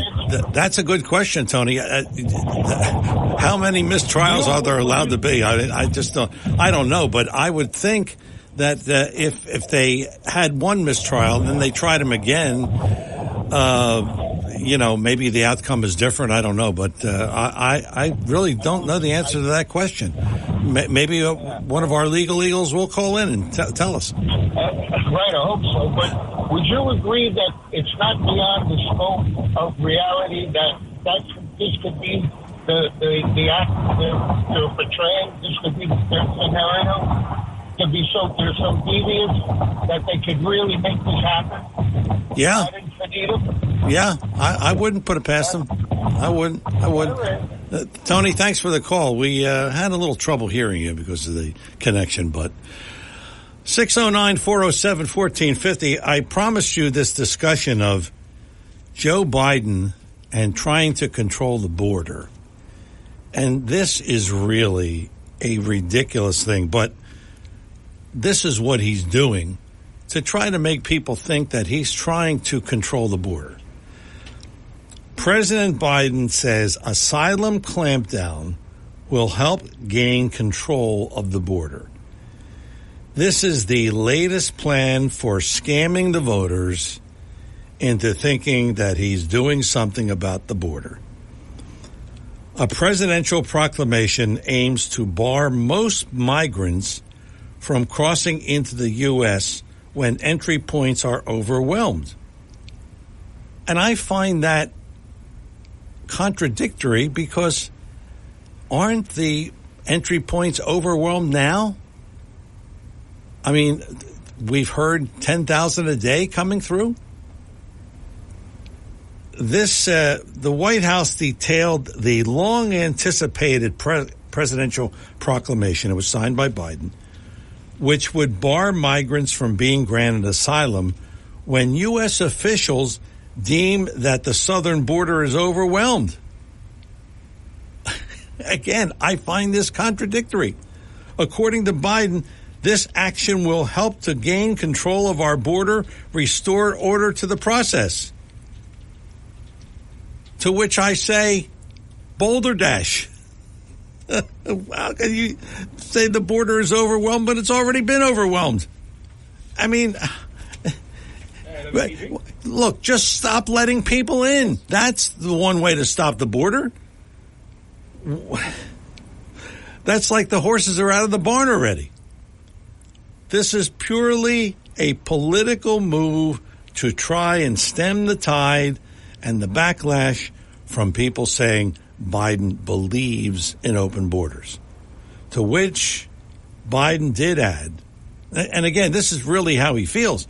I believe, Biden said this, I believe immigration has always been the lifeblood of America. Yes, that's true. Yes, it is true. But when it's done properly and legally, it's that simple.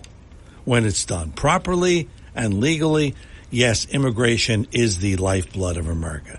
But not this business of open the borders and let them all in and let's worry about later how to feed them, clothe them, do whatever we can to...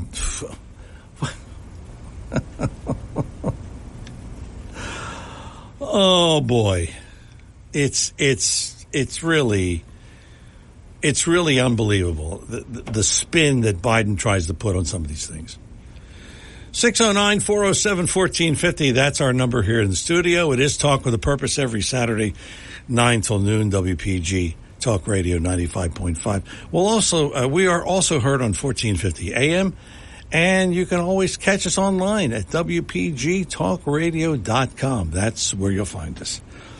Guess who is back in the news? Yes, he is back in the news. Fraud Fauci. That's what I always called him. Anthony Fauci, the top U.S. infectious disease expert until leaving the government in 2022.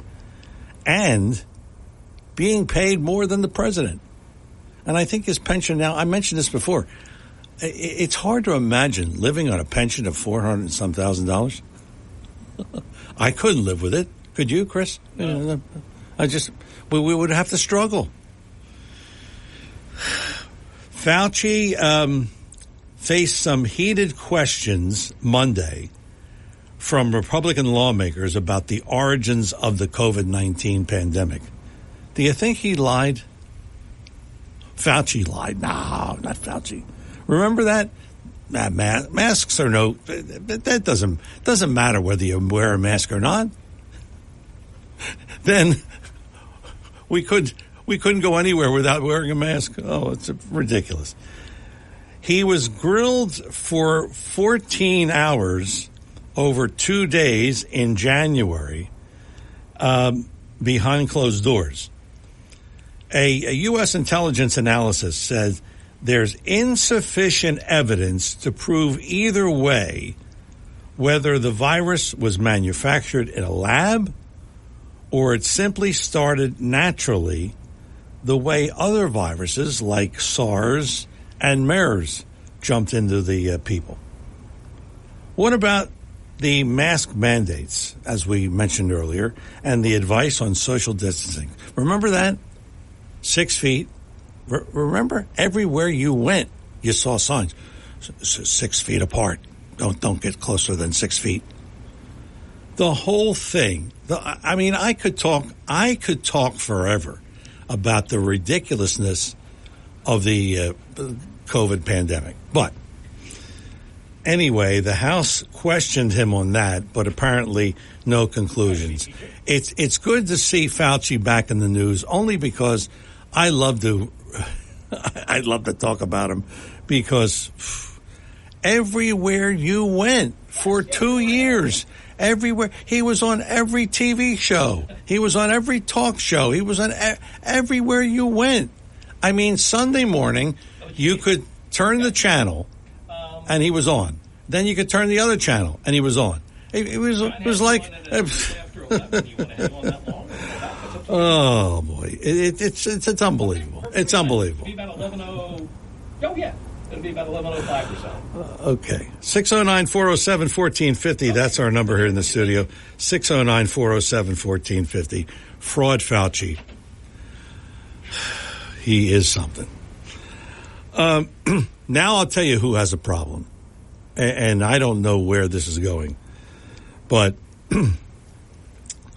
if you live in the Bel Air Lakes community in Absecon, you have a problem. You have a real problem. You know what I'm talking about.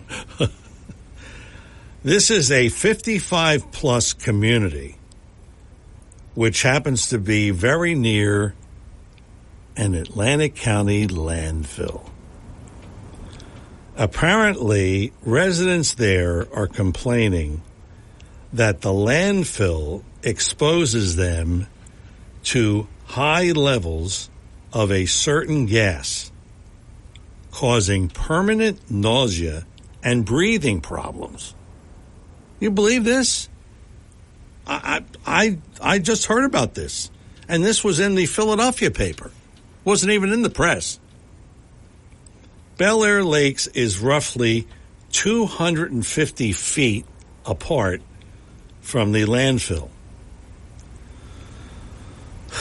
Boy, 65 current and former owners are suing to try to rectify this situation. Now, the emissions problem has gone on for so long, many of the residents are unable to sell their homes. You imagine? Try to sell your home? Oh, yeah, we're right next to the landfill. The smell is really awful. Oh, boy, oh, boy. Many of the residents are trying to move out, but, you know, this is an impossible situation. So the Atlantic County Utilities Authority has called the lawsuit's claim misleading. I don't see it misleading. You've got an odor that's been there for 2 years, and you can't get rid of it, and they don't try to get rid of it. And so does somebody do something about it? Egg Harbor Township landfill is highly regulated by not only the NJ Department of Environmental Protection, but also the Atlantic County Department of Health and the Environmental Protection Agency. All of those people, all of those bureaucracy-laden people, all of them, and nothing gets done about it. Gee, have you heard that before in government? You haven't heard that before? Its operations are fully transparent. That's what they say. So, what is the outcome of all of this? A hearing is scheduled for June 17th. We'll see. You want to bet that they don't do anything. Oh, they're going to shuffle some papers, and we're going to study this, and we're going to. In the meantime, the smell continues. Oh boy, I feel sorry for those people. I really do, because when you start dealing with the New Jersey Department of Environmental Protection and the Egg Harbor Township, and you get all these bureaucrats involved, and they don't do anything. They just push papers. It's just unbelievable. When you deal with this kind of stuff, it's really incredible. It is Talk with a Purpose every Saturday, 9 till noon, WPG Talk Radio 95.5. I'm John DeMasi. 609-407-1450. A rare moment here on the show. We got some open lines. So if you want to jump in right away, feel free to do that. 609-407-1450. We have Susan Friedenberg, daughter of Bernie Friedenberg, the World War II hero, who was a medic, and the statue was unveiled Thursday. And it was a 6-year project, and it was really a beautiful ceremony. And wish I could have been there, but I couldn't. But it was a beautiful ceremony. And Susan Friedenberg will come on here and talk about what it was like to live with a war hero, although she didn't really know too much about that when she was growing up. It's really an interesting story. Can you imagine growing up with a war hero, and he saved a lot of people, and he was a medic, and you don't know anything about it until you grow up? Boy, that's one for the books. We were talking about bureaucracy and dealing with bureaucracy, and it's a common theme with not only the Bel Air Lakes community, but it's a common theme we had with what was the Atlantic City, the housing authority, and all kinds of things going on there. And Jeff Andrew was here last week, and he talked about it. It's just unbelievable how things just don't get done when there's a lot of bureaucracy involved. I just don't understand that. And then they create more bureaucracy, and it just doesn't get anything done then. Let's talk to DJ in Summers Point. DJ, welcome to Talk with a Purpose. How you doing, John? Real good. Everything good? Yeah. How about you? Pretty good. I tried to get in last week, but I got preempted by what's his name? Congressman. Yeah, I know. You were unfortunate. You were the last one on the totem pole. I know the congressman pretty good. So from years ago, and no problem. The one thing I want to mention, I got a couple things. This upcoming debate's going to be big for Trump. Yes. If I was his handlers, if he does have handlers, please watch the first debate you had with him with Biden last time, and don't make the mistakes you did then. Yeah. That's a good point. But you know what, DJ?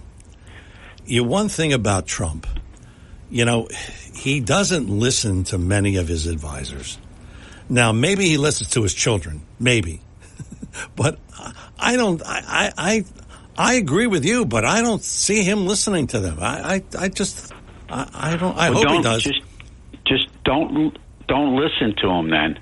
But Mr. Trump, President Trump, just watch the first debate and see if you get anything from it.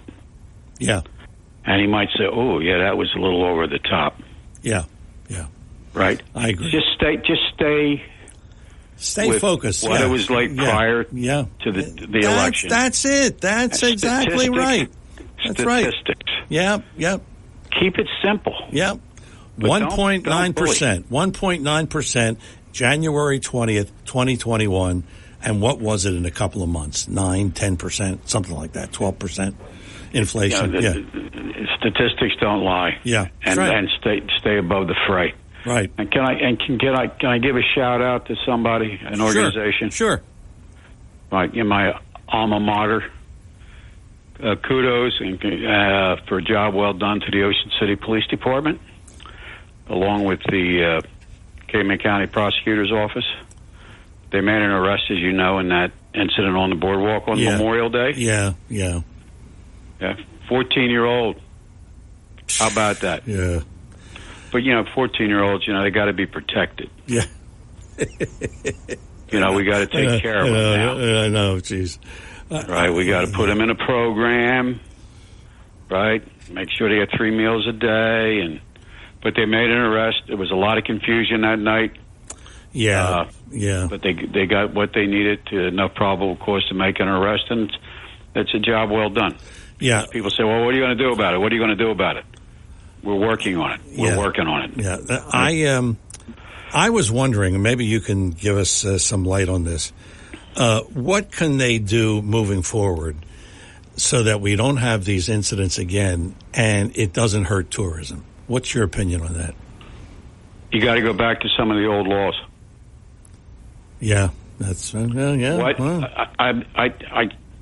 because I stayed pretty active in the game as recent as 4 or 5 years ago, and what Growald did, the ex-attorney general of Jersey, was devastating. Yes, it was. That what he put out, that was 33 pages of garbage. Yeah. Right?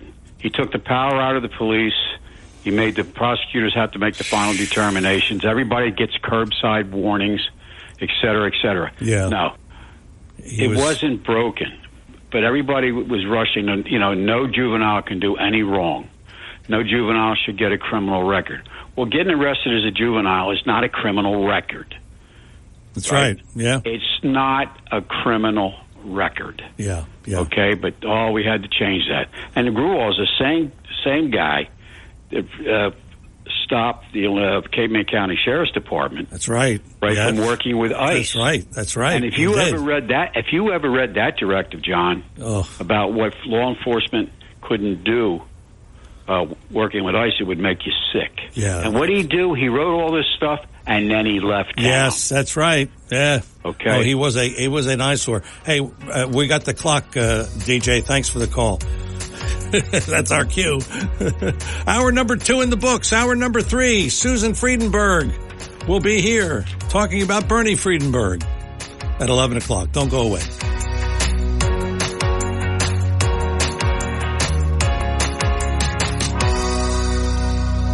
WPGG Atlantic City, WENJ HD3 Millville, a Town Square media station. Everything you need to know in 6 minutes starts now. WPG Talk Radio 95.5 presents Talk with a Purpose. Join the conversation by calling 609-407-1450. Now the host of Talk with a Purpose, John DeMasi. Hour number 3, Talk with a Purpose every Saturday, 9 till noon. WPG Talk Radio 95.5. Also heard on 1450 AM, and WPGTalkRadio.com is the website. So you can catch us any which way you can. Good to have with us today. We're pleased and we're proud to have with us Susan Friedenberg. She is the daughter of Bernie Friedenberg. And up until a couple of years ago, I guess people never heard of Bernie Friedenberg, but now we know who he is. And Susan, we welcome you to the program. Thanks for coming on. Oh, it's a pleasure and an honor. Thank you so much for having me. How did all of this, took you 6 years to get this statue together? And how did all this get started? Okay. Well, first of all, everybody in Atlantic County knows Bernie Friedenberg. My father was a majorly involved with all Veterans Affairs. He was the commander of the Jewish war vets for 21 years. Everybody knew Dad in South Jersey. And when my father, let me back up and just say that Ed Collymore, who was the editor of the Philadelphia Inquirer, learned about my father, and he called my father in Margate and said, can I come interview you? I'd like to talk to you because I know about your war record, but I'd like to interview you in person. And then he did a major piece in the Philadelphia Inquirer. He came down to Margate and spent 2 hours at the house with my mother and father. And he went back to Philadelphia, and then he decided that, and my father died May 1st, 2018. So after my father died, Ed Collymore contacted Fisher Statues that make the huge monuments of athletes and major movie stars, and he told the Fishers all about my father. And I got a phone call about 4 months after my father passed away, which was just devastating for me. I was Daddy's little girl. He was my hero, my everything. He was the coolest guy on earth. And Fishers called me, and they said, we know about your father, and he was an amazing hero, and we choose one hero a year from the veterans and build a monument at cost, and then you have to come up with the rest of the money. And I was like, you're going to do a monument of my father in bronze? They said, yes, we want to do that. So Fran Fisher came over to my condo here in Philly and spoke to me for like 2 hours. And he said, we're going to do this. And we had to start raising money. And I was pretty active with that in the beginning for about a year, all over Facebook and everywhere. I know a lot of people. And I got it started. And then 2 or 3 people got very involved in it, and it turned into Team Bernie, Friends of Bernie. And the bottom line is, because of COVID, it took 6 years to get this from the time I got the phone call and Fran came here until it was unveiled on D-Day 2 days ago. Wow. And, yeah, it took 2 years. It took, 6 years, and it turned into $1 million. Wow. Because of the cost of bronze, metal, just everything. Everything went up, just like bread and milk. Sure. So it took 6 years, and the thing that I want to share about my father is that I never knew my father was a hero. I mean, I never knew that he had 2 Purple Hearts, 2 Silver Stars, 2 bronze medals honored by the French government. I never knew that. And the medals, we lived on Cedar Grove and Atlantic Avenue across from where Lucy used to be. Yes. We used to look up her butt.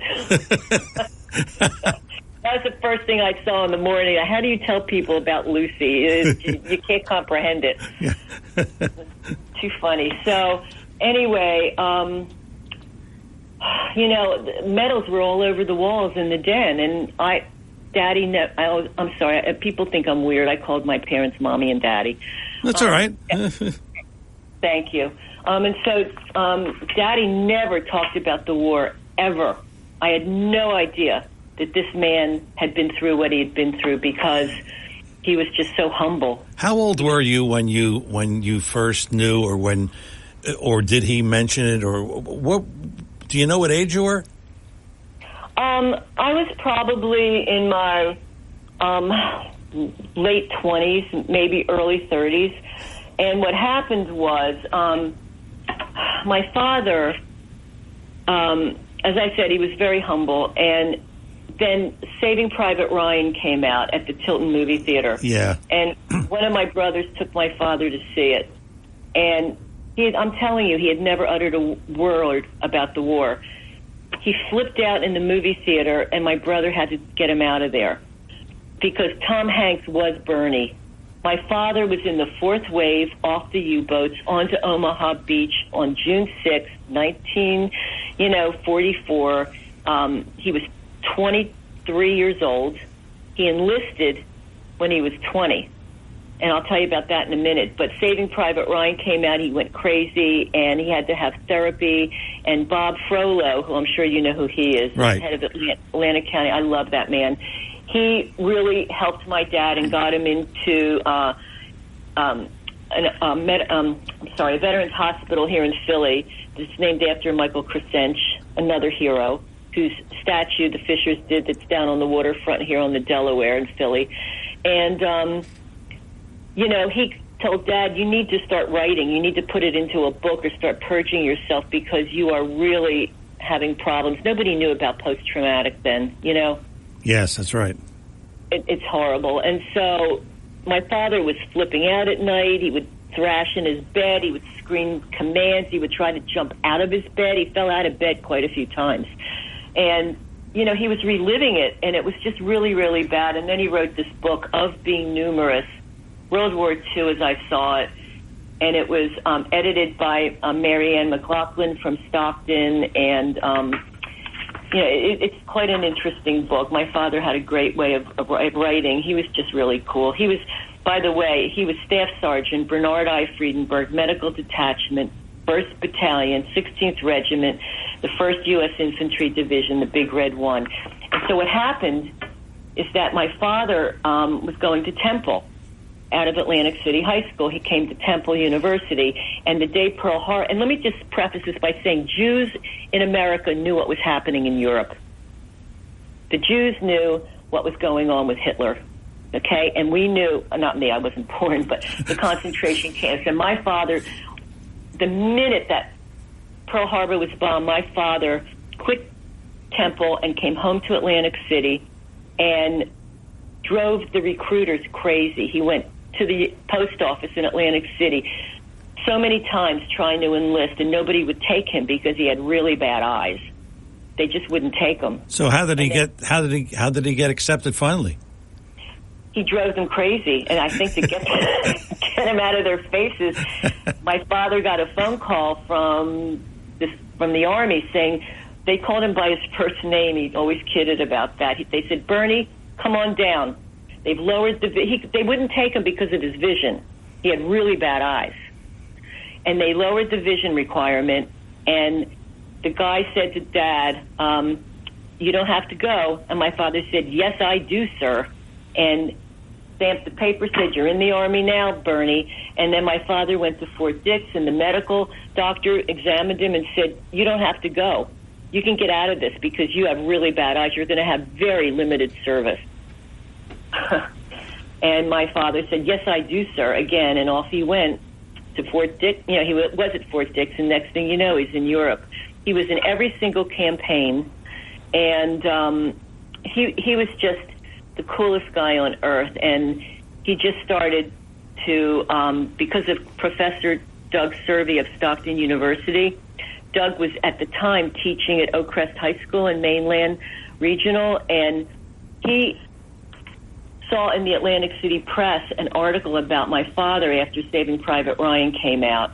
And he called my father and mother and said, "Can I come and meet you? I'd like to talk to you."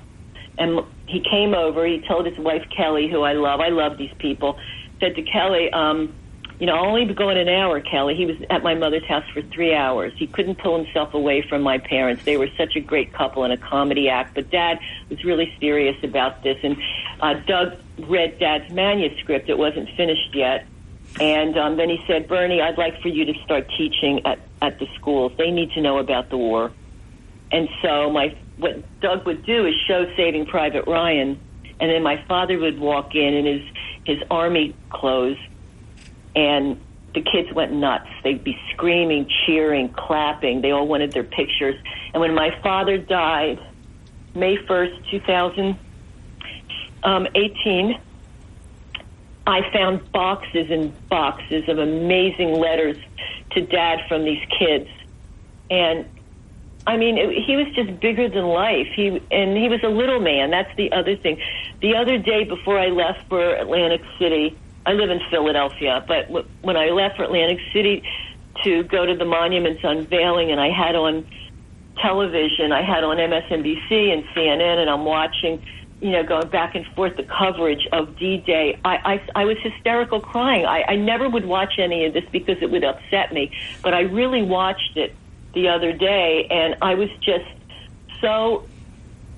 in shock that my father, who was 5'7", 130 pounds, with 45 such pounds of, supplies on his back, managed to get off that U-boat, not get his legs crushed because the boats were smashing into each other.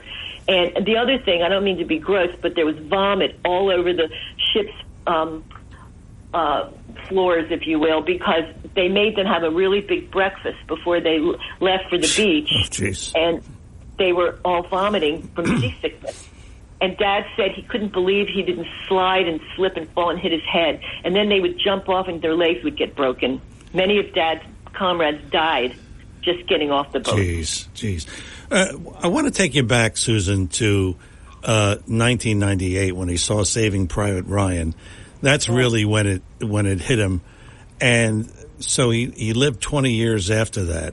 What was life like with your father in those 20 years with the post-traumatic stress and all of that stuff? What was it like? Well, I haven't lived in Margate since I was, 18 and went to college. I'm in aviation, and I started flying, not as a pilot. You wouldn't want me to be flying you, believe me. Okay. Believe me. But, I wasn't living at home, but, my mother and father had an amazing marriage. They were always making out and holding hands. They were so cute. And my father, he got to purge a lot of this because he was teaching about the war, and then he became the commander of the Jewish war vets, Post 39, from out of Bethel Synagogue in Margate, and he loved that, and he loved raising money for the Violent Veterans Home. That was his big cause, the Violent Veterans Home. And he was constantly raising money and, talking to other veterans and getting them involved in veterans affairs. And, it just kind of calmed him down a bit. But I have to tell you that in the last 3 years of his life, about 93 to 96, he was having horrendous nightmares. He had a hospital bed with the rails. He was black and blue from trying to jump out and get out. And I had the most amazing certified nurse's aide, Felix Nitamoa. If anybody needs a really good nurse, CNA, this man is, I call him the Black Dalai Lama. He's like my brother. I love him. He loved my father. My father called him son, and he called my father Dad. I mean, it was just a beautiful relationship, and he would calm Daddy down at night and calm him down. And the last 3 years of his life, he had COPD and Parkinson's. And, I think writing the book helped him. And, he loved speaking. He spoke everywhere he could. He loved it. And he was a really good speaker. And, he talked about Veterans Affairs, and he talked about the war, and that helped him. So it was really a lot of therapy. Yeah. And that really helped him, yeah. It did. But here's the thing. Combat soldiers never talk about the war, ever. Like my father never talked about it until Saving Private Ryan came out. Never talked. No combat soldier. Everybody I know who had a dad in Korea or World War II or Vietnam, never, ever did they say they knew anything about their dad's service. Wow. They just didn't talk about it. Yeah. Well, we want to talk more with you, Susan. So can you stay with us a few more minutes? Oh, I can stay with you all day. Okay. Well, we're not on all day, but that's okay. We're coming up on a break. Susan Friedenberg is our guest. She is the daughter of Bernie Friedenberg. And, of course, the statue was unveiled of Bernie Friedenberg this past Thursday, the anniversary of D-Day, 80 years of D-Day. That's the anniversary. So that happened on Thursday, and we're talking with Susan this morning here on Talk with a Purpose. I'm John DeMasi. We'll come back with more with Susan Friedenberg after these words. The finest fresh fruit and produce you'll find anywhere? Check. Award-winning gift baskets and fruit baskets? Check. Baked goods and prepared foods? Check. They check all the boxes. B.F. Mazzio, 601 New Road, Northfield. And that's not all. Gourmet items, specialty foods, and catering for all occasions. It's all right there. Check them out online at bfmazzio.com. That's bfmazzio.com. B.F. Mazzio, 601 New Road, Northfield.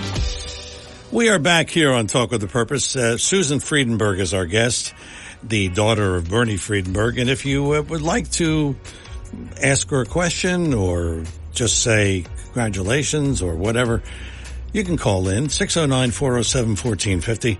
That's our number here in the studio, 609-407-1450. Susan, what does the statue mean to you? And is it more of a tribute to your father, or can we say it's a tribute to all veterans?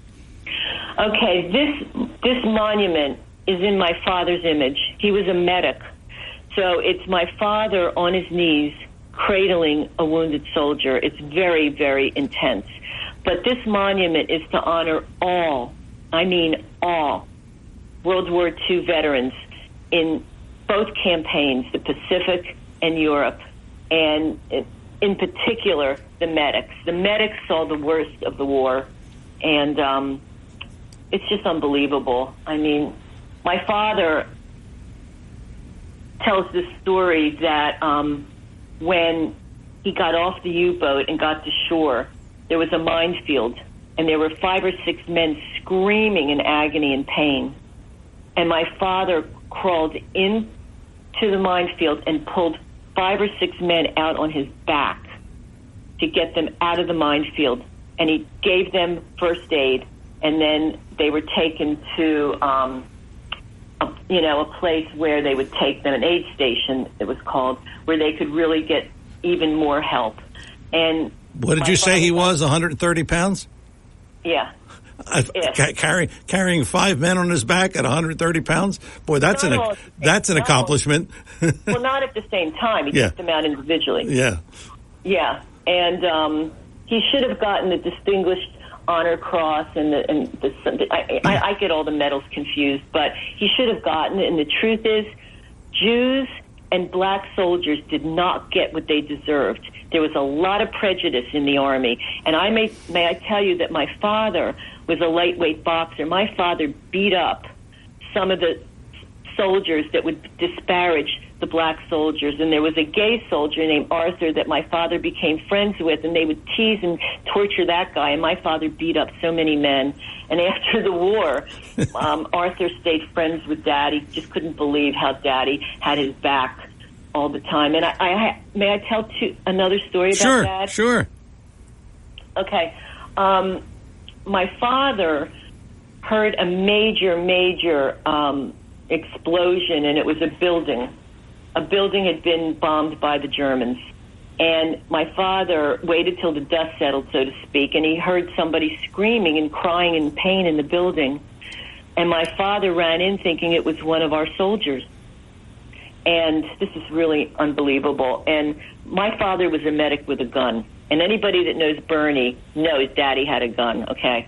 And he ran into the building, and there was a German soldier, Dad's age, he thought, laying on the ground, bleeding out, screaming in agony, and he was holding a picture of his wife and baby in his hand.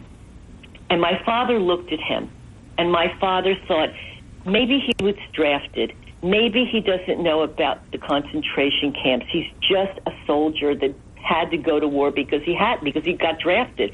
Maybe he doesn't know anything about what's going on here. My father shot him up with morphine and patched him up, and then my father got down low and looked this German soldier right in the eyes and said in Yiddish, "Never forget a Jew saved your life." How about that? Yeah.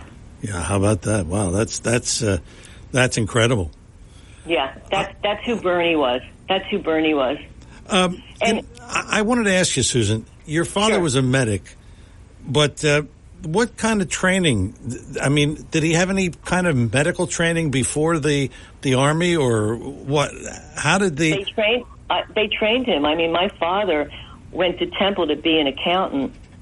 I mean, he in fact, in his high school yearbook, he wanted to be the head of the World Bank. My father he had the greatest sense of humor. Oh my God. But my father has a quote that's going to be placard onto the monument. It didn't get done in time, which was kind of upsetting. But my father said, "Freedom is not free. Our freedom was bought and paid for with the blood and lives of many brave men. Many things are not worth fighting and dying for, but freedom is." Staff Sergeant Bernie Friedenberg. And to answer your question, the only medical training he had was through the military. And he was really good at it. As kids, if we were hurt or anything, my father was right there. We didn't have to go to a doctor half the time unless we were like sick. But he was just amazing. And I'm just shocked he didn't go to medical school, after all of that. Yeah. Yeah, I would think he would. I would think, but he wanted to be an accountant, right? Well, he didn't. He wasn't an accountant. He was an Atlantic City businessman. Okay, well, yeah, you own some properties. I understand. Yeah, can I tell you a really fun story that I directed? I don't have it in front of me, but I know it by heart, of course. But I was reading it from the podium. I had Mayor Small standing right next to me. I said, "I need you to stand next to me, Mr. Mayor." And this was the story I told. You ready? Yeah. Okay.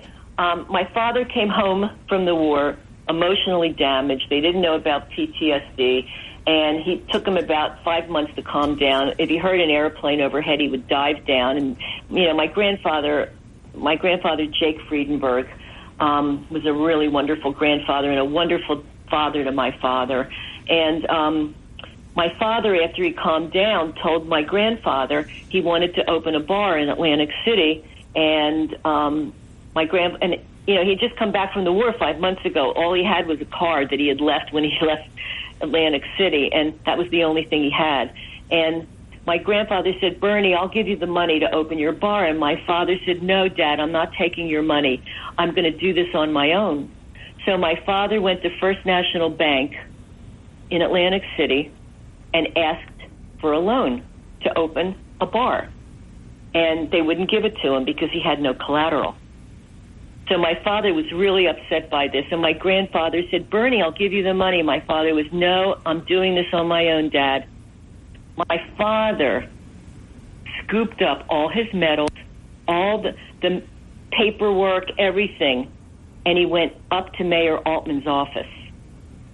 And the secretary said, do you have an appointment to see the mayor? My father said, no, and walked right past her and went right into Mayor Altman's office. The mayor looked up at Dad and said, who are you? And my father, do you have an appointment with me? And Dad said, no, I don't, Mr. Mayor. I am Staff Sergeant Bernie Friedenberg. I grew up in Atlantic City. I left for Europe to go fight. I got home. I was gone 4.5 years, and I need a loan. And First National Bank won't give me one because I have no collateral, Mr. Mayor. I need you to co-sign my loan. And the mayor looked at him, looked at all the medals. He stood up. I have the goosebumps.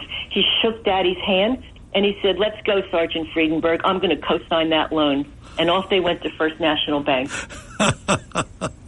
Try getting away with that today, huh? Well, I said to Mayor Small, after I read it, I said, can I get a loan, Mr. Mayor? Susan... He opened up the Dusty Roads bar that was around the corner from the 500 Club. That was his first business. Well, that's a great story. Susan, we have some people who want to talk to you. John in Ocean City. John, good morning. You're on with Susan Friedenberg on Talk with the Purpose. Yes, Hi, John. good morning. So, hi. Yeah, your dad landed on the Normandy beaches on D-Day, so it took them long enough to honor your dad, but I'm glad they did. Now, there's some people that downplayed that contribution on June 6, 1944 as being instrumental in defeating the Nazis, but General Zhukov on the Eastern Front, who represented the Soviet forces, he said, without American military hardware, finances, and materiel, we would have never been able to beat the Nazis. And the fact of the matter is, because they're able to penetrate Fortress Europe, that Atlantic Wall, the Nazis were put out of business permanently. Otherwise, we'd all be under that tyranny right now. So, congratulations at your dad's honor. Thanks. Thanks, John. Thank you. What I said when I spoke the other day, I said if it wasn't for the greatest generation, we would be speaking German or Japanese. That's right. That's it. I agree with you. That is right. That is so right. Thank you, John. Thank you. Kevin in EHT. Kevin, you're on with Susan Friedenberg. Good morning. Good morning, John. Good morning, Susan. It was very tough to watch the coverage of the D-Day on TV the other day, and guys, you just can't comprehend how few guys are left from World War II. I mean, if they were 18 when they went in, they're 98. So probably some of those guys that were there, even in the wheelchairs, could have been over 100. But Susan, there were 7. There were about 7 or 8 World War II veterans, including a woman who is just unbelievable named May. She's 100, and oh my God. She is just amazing. She's been all over the news, and her 2 brothers enlisted, and she was like 19 or 20, and she wanted to go fight, and she went to the Army. They wouldn't take her, and she said, I refuse to hear no. I'm a woman, but I can go. They finally took her into the Army, but of course she was stateside doing work for the Army, and then she went over to the Navy, but she's just unbelievable. Maybe later I can get her phone number for you. You need to interview her. She's outrageous. Wow. One last thing. My father had a brick knee, so they wouldn't send him overseas, but he was a drill instructor, and he taught the guys that were medics or doctors how to be soldiers. So it's possible your dad could have been in one of my dad's platoons. Oh, I just got the goosebumps. I don't know. That's really cool. They might have known each other. He might have trained my father. That's what I'm thinking. It's very possible. So, anyone you talk to from World War II, 99% served at one point or another. And I have another uncle that's buried over there in that Normandy American Cemetery that you see in Saving Private Ryan. He was shot down the day after D-Day. So, all those guys that could be listening that are veterans, thank you for your service. Thank you for your dad's service. And it's so wonderful that this was preserved and they're making a deal out of it because the new generation hasn't a clue as to what even the war was about. Their minds are elsewhere. Yeah, that's true. That's true. May I share something that all around the monument are big, big circles all around it, and engraved into the stone is each battle in both campaigns and how many of our boys lived and how many died. Yeah, wow. So it's educational. Yeah, it really is. Kevin, thank you. Thank you for the call, Kevin, and thanks for the kind words. Yeah, it has to be satisfying that, you had this thing done. I mean, this really must make you feel good about the whole thing. I don't mean to make a joke, but I'm like shell shocked. I just can't. I was so overwhelmed on Thursday. I mean, every time I turned around, there was a TV station with a microphone in my face and all these pictures, and the Atlantic City Press did amazing coverage. And then, oh my God, yesterday the Philadelphia Inquirer did an amazing piece on my father, and there's a picture of me in tears holding the flag after they folded it. I've seen them fold flags before, but this was so intense. And then may I talk about my uncle for a minute? Sure. Okay. My father went to Atlantic City High School like all of us, and my uncle David, my mother had three brothers, David, Stanley, and Harold. All three of them enlisted. They don't do that anymore. No. You can't have a family going to war. Right. But all three of them went to war. My uncle Stanley was a medic in an army hospital in England. My uncle David was a Screaming Eagle in the 101st Airborne. And my uncle Harold was in the Pacific. And Daddy knew he knew Uncle David.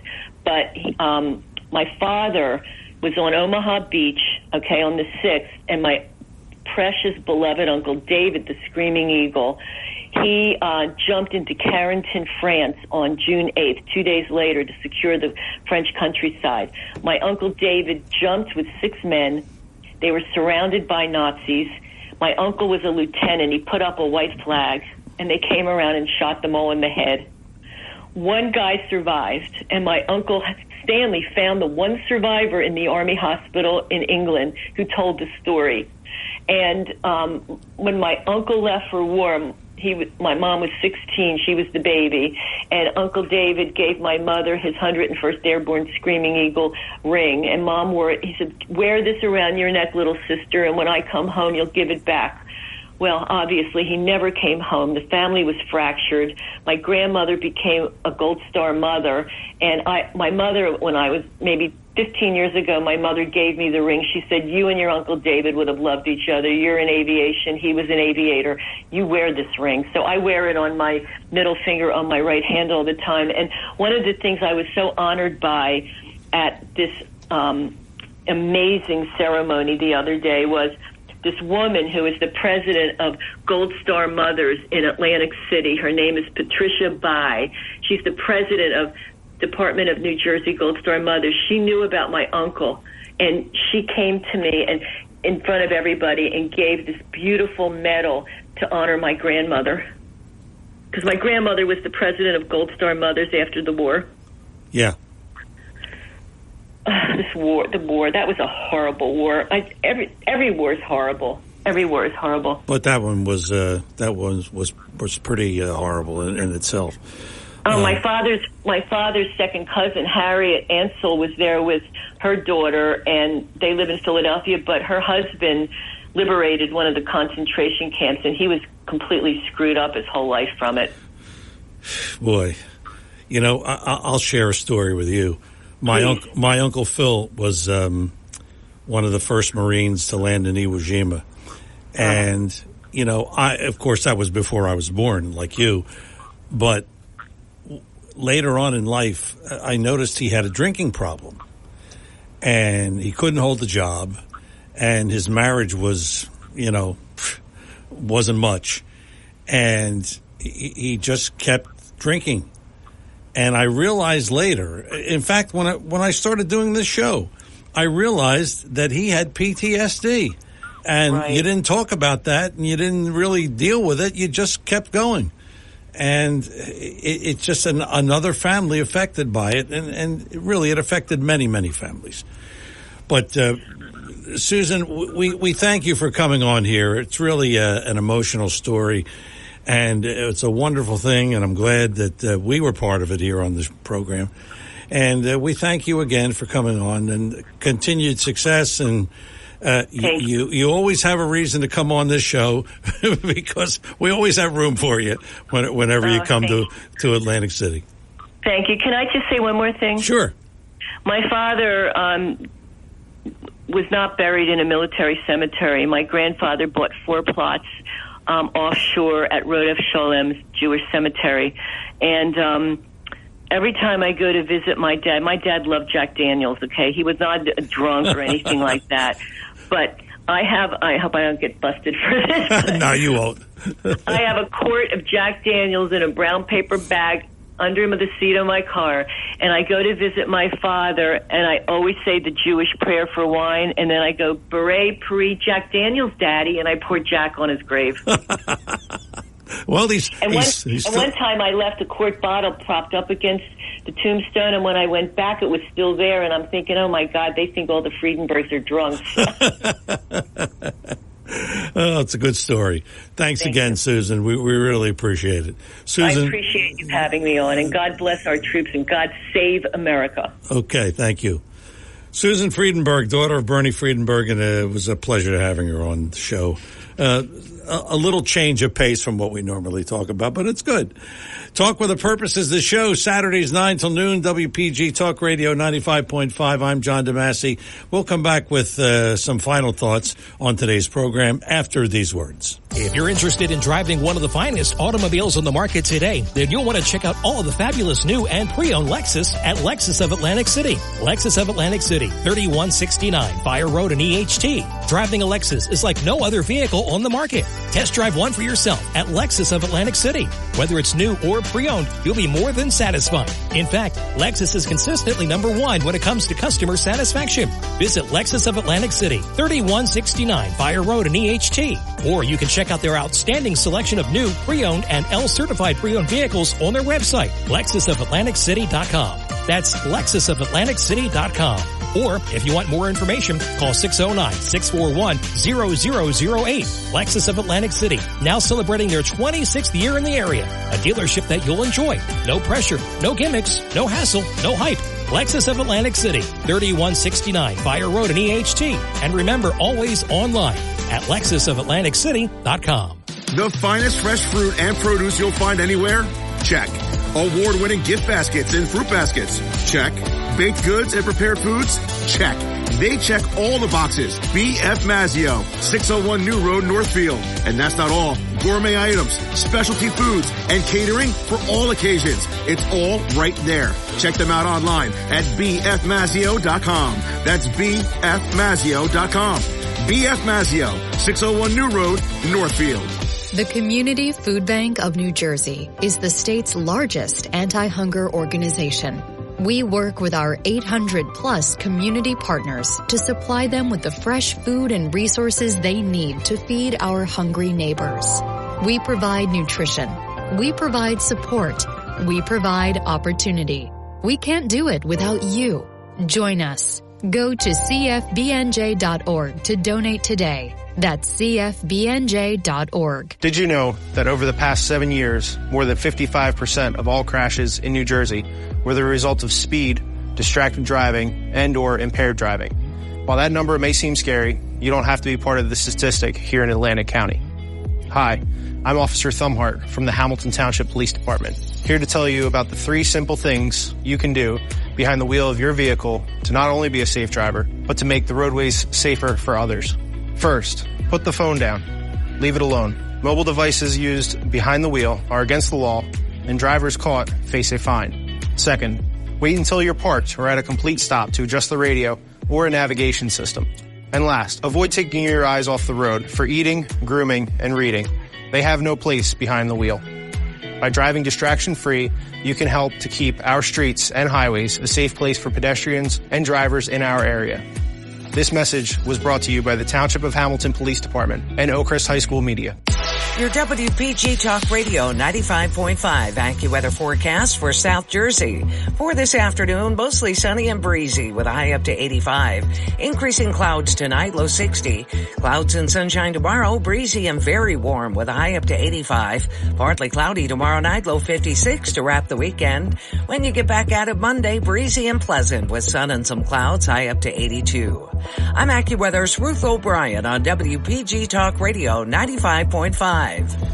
We are back here on Talk with a Purpose. 609-407-1450 is our number here in the studio, 609-407-1450. We have some open lines if you want to jump in here before we leave you at 12 o'clock.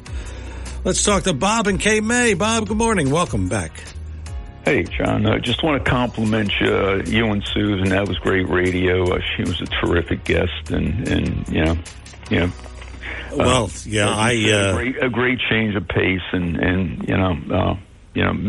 Friedenberg, what a patriot, and I love the story about him going to the mayor's office in Atlantic City. I mean, not only Mr. Friedenberg, but Sergeant Friedenberg, but that the mayor co-signing the loan papers. I mean, wow, that was terrific. So, I want to buy your motel, Bob. I'm going to ask Marty Small to co-sign for me. You think he'll do that?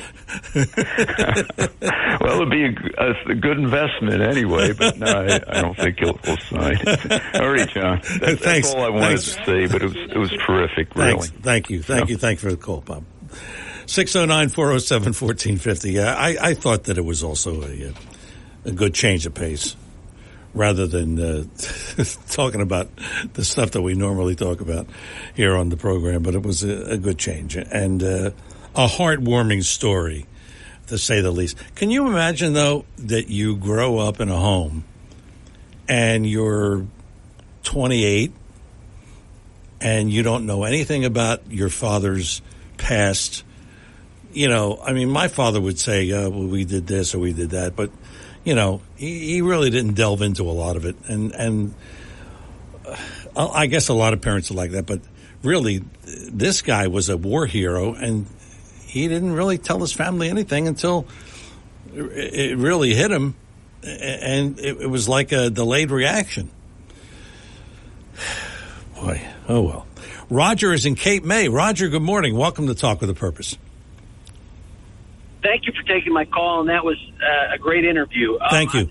My dad's brother served in the Pacific Theater in World War II, but I think people need to also know the backstory of Bear and Ford and General Motors, General Electric, and over a dozen Fortune 100 companies were alive and cooking, doing business in Germany all the way until early 43.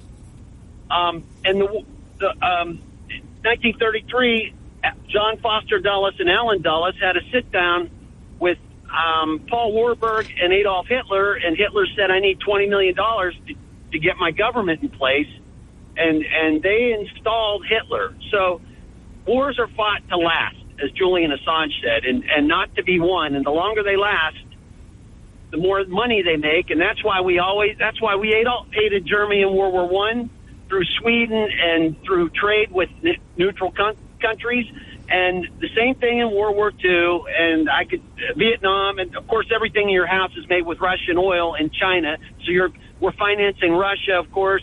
This is the same thing over and over, and they're coming for our 18-year-old girls.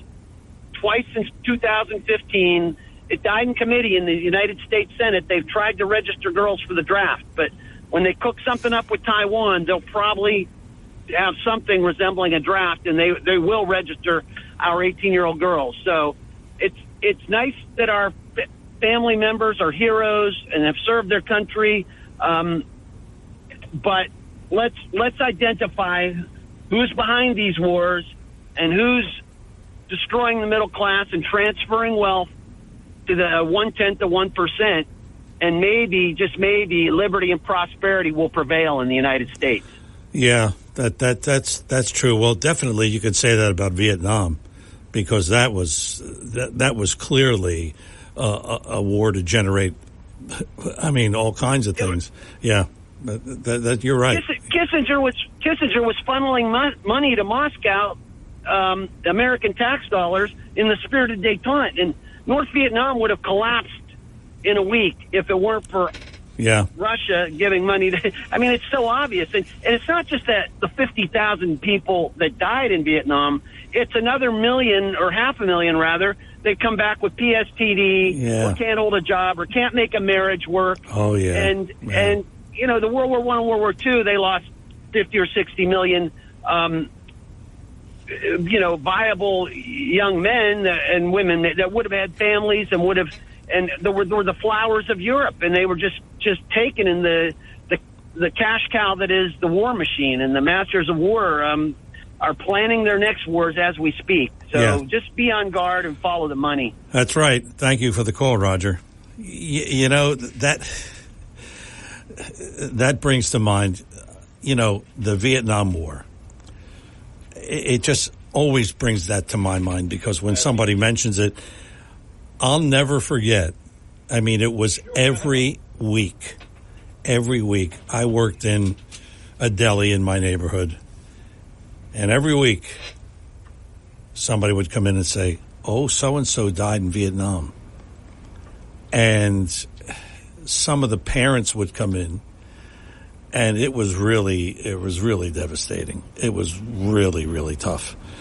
And I just think about that whenever somebody brings up wars and what causes the wars and what feeds them and so on and so forth. It's just brings back, you know, for all the good that we had with Susan Friedenberg. Yeah, we have some of the bad here. John in Ocean City is back. John, good morning. Yes, your patron tinfoiler here.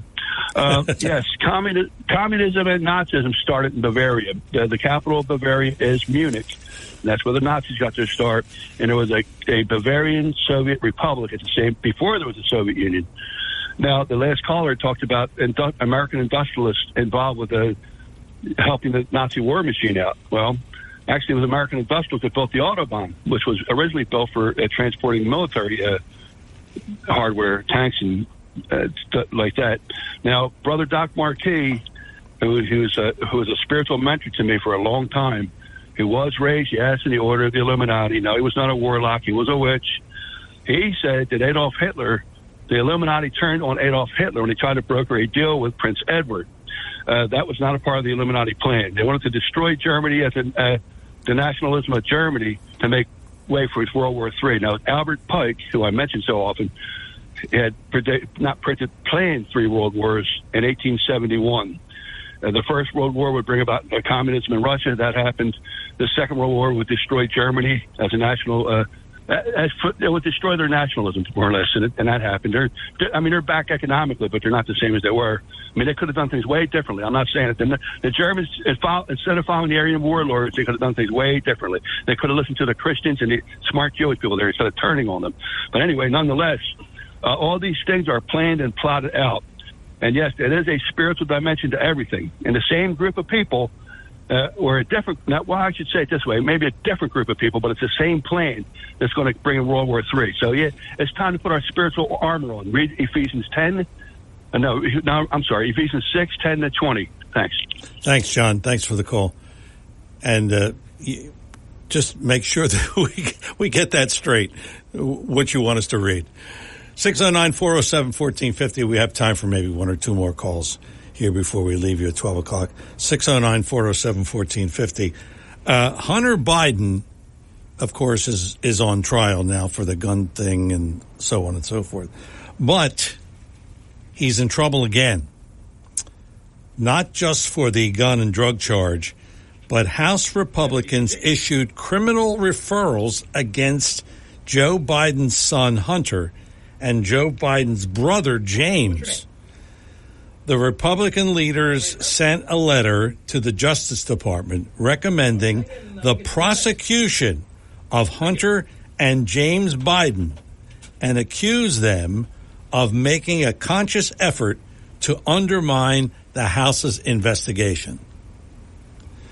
According to Hunter's attorney, these criminal referrals are nothing more than a desperate attempt by Republicans to twist Hunter's testimony so they can distract from their failed impeachment inquiry. So, and they want to interfere with his trial. Representative Jason Smith, chairman of the House Ways and Means Committee, said testimony from IRS whistleblowers shows that Hunter Biden lied to Congress. No. Hunter Biden lied? At least 3 times in his February 28th deposition.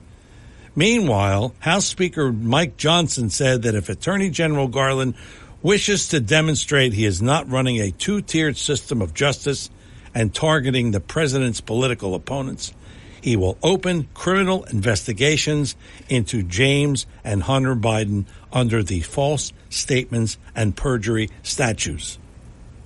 Well, how about that? So we'll see what happens with that. We'll see what happens with the Hunter trial, which is supposed to end testimony this week. We'll see. Mike is in Northfield. Mike, good morning. Welcome. Hey, good morning, John. I just want to add something about the World War II veterans. Yes. Yeah, my father was in attendance. He's a World War II veteran. He was at that ceremony. Just a little background. His name's Fortunato Lucky Latour. He was 17 years old, a Lansing High School student. He enlisted in the Navy. So he left high school at the age of 17, went to the military. He was stationed in the Pacific Theater. His boat was stationed off of Okinawa. He was on the USS Tacloban. And he really never talked about the war either. Lately, though, he does talk about it. He talks about all the people from Ducktown that, sacrificed their lives in the war. And, and I see him as a hero. Is he still living, Mike? Yes. How old is he? Yeah. How old is he? He's 97. Wow. Yeah. He joined at 17. He did his basic training up in Rome, New York. He tells me they were some of the coldest days he ever remembers. This part of the training was to go to row on Lake Seneca, because they kind of rushed them through basic training because they want to get bodies into the war. And, so there were a lot of good people. And really, they say it's the finest generation, and it's like these guys were fearless. Yeah. When you think about how youthful they were, and they were willing to give up their lives. I mean, 17 years old. Yeah. Right. At 17, we were knuckleheads. 17, I was thinking about girls in college. Exactly. But, that generation, you're right, fearless. I mean, they thought nothing of whatever they were doing. They just quit and they just signed up. I mean, it was unbelievable. How many stories like that have you heard? Well, he tells me a lot of stories about people in Ducktown that enlisted and then ended up dying. One of his friends died in the first wave of the invasion of Okinawa. and he had joined the Marines, and he kept on trying to get my father to join the Marines, and my dad was like, no, I'm going to join the Navy. And, and he talks about scenes where people would actually get those Western Union telegrams. Yeah. And they would walk around the neighborhood. And, and everyone realized that their kid had died in war. Yeah. And it was just like the woman said, like scenes out Saving Private Ryan. Yeah. And it's just incredible. It's incredible. Mike, we thank you for the call, and thanks to your dad for his fine service. Certainly do appreciate that. Look, Susan said it, and I've said it many times. If it wasn't for that generation, we'd be speaking German or Japanese, if you think about it. Because, hey, that's the way it was back then. And how brave were they? I mean, how many stories have we heard on this show where, my father, my uncle, they enlisted when they're 16. Can you imagine today? You're taking a kid, 16, 17. I mean, come on. My grandson is not that far off. I don't see him enlisting. Oh, boy. Well, we are going to wrap up another edition of Talk with a Purpose. Thanks to Susan Friedenberg for coming on the show and sharing her story with us. It really was a wonderful, wonderful change of pace and a really good story. Thanks to Chris Coleman, our program director and producer, and thanks to you, our callers, because without you, like I say, there's no me. I'm John DeMasi. Talk with a Purpose is the show. We will we'll talk to you next Saturday, if God's willing. Same time, same station, right here at Talk with a Purpose, WPG Talk Radio 95.5. You take care.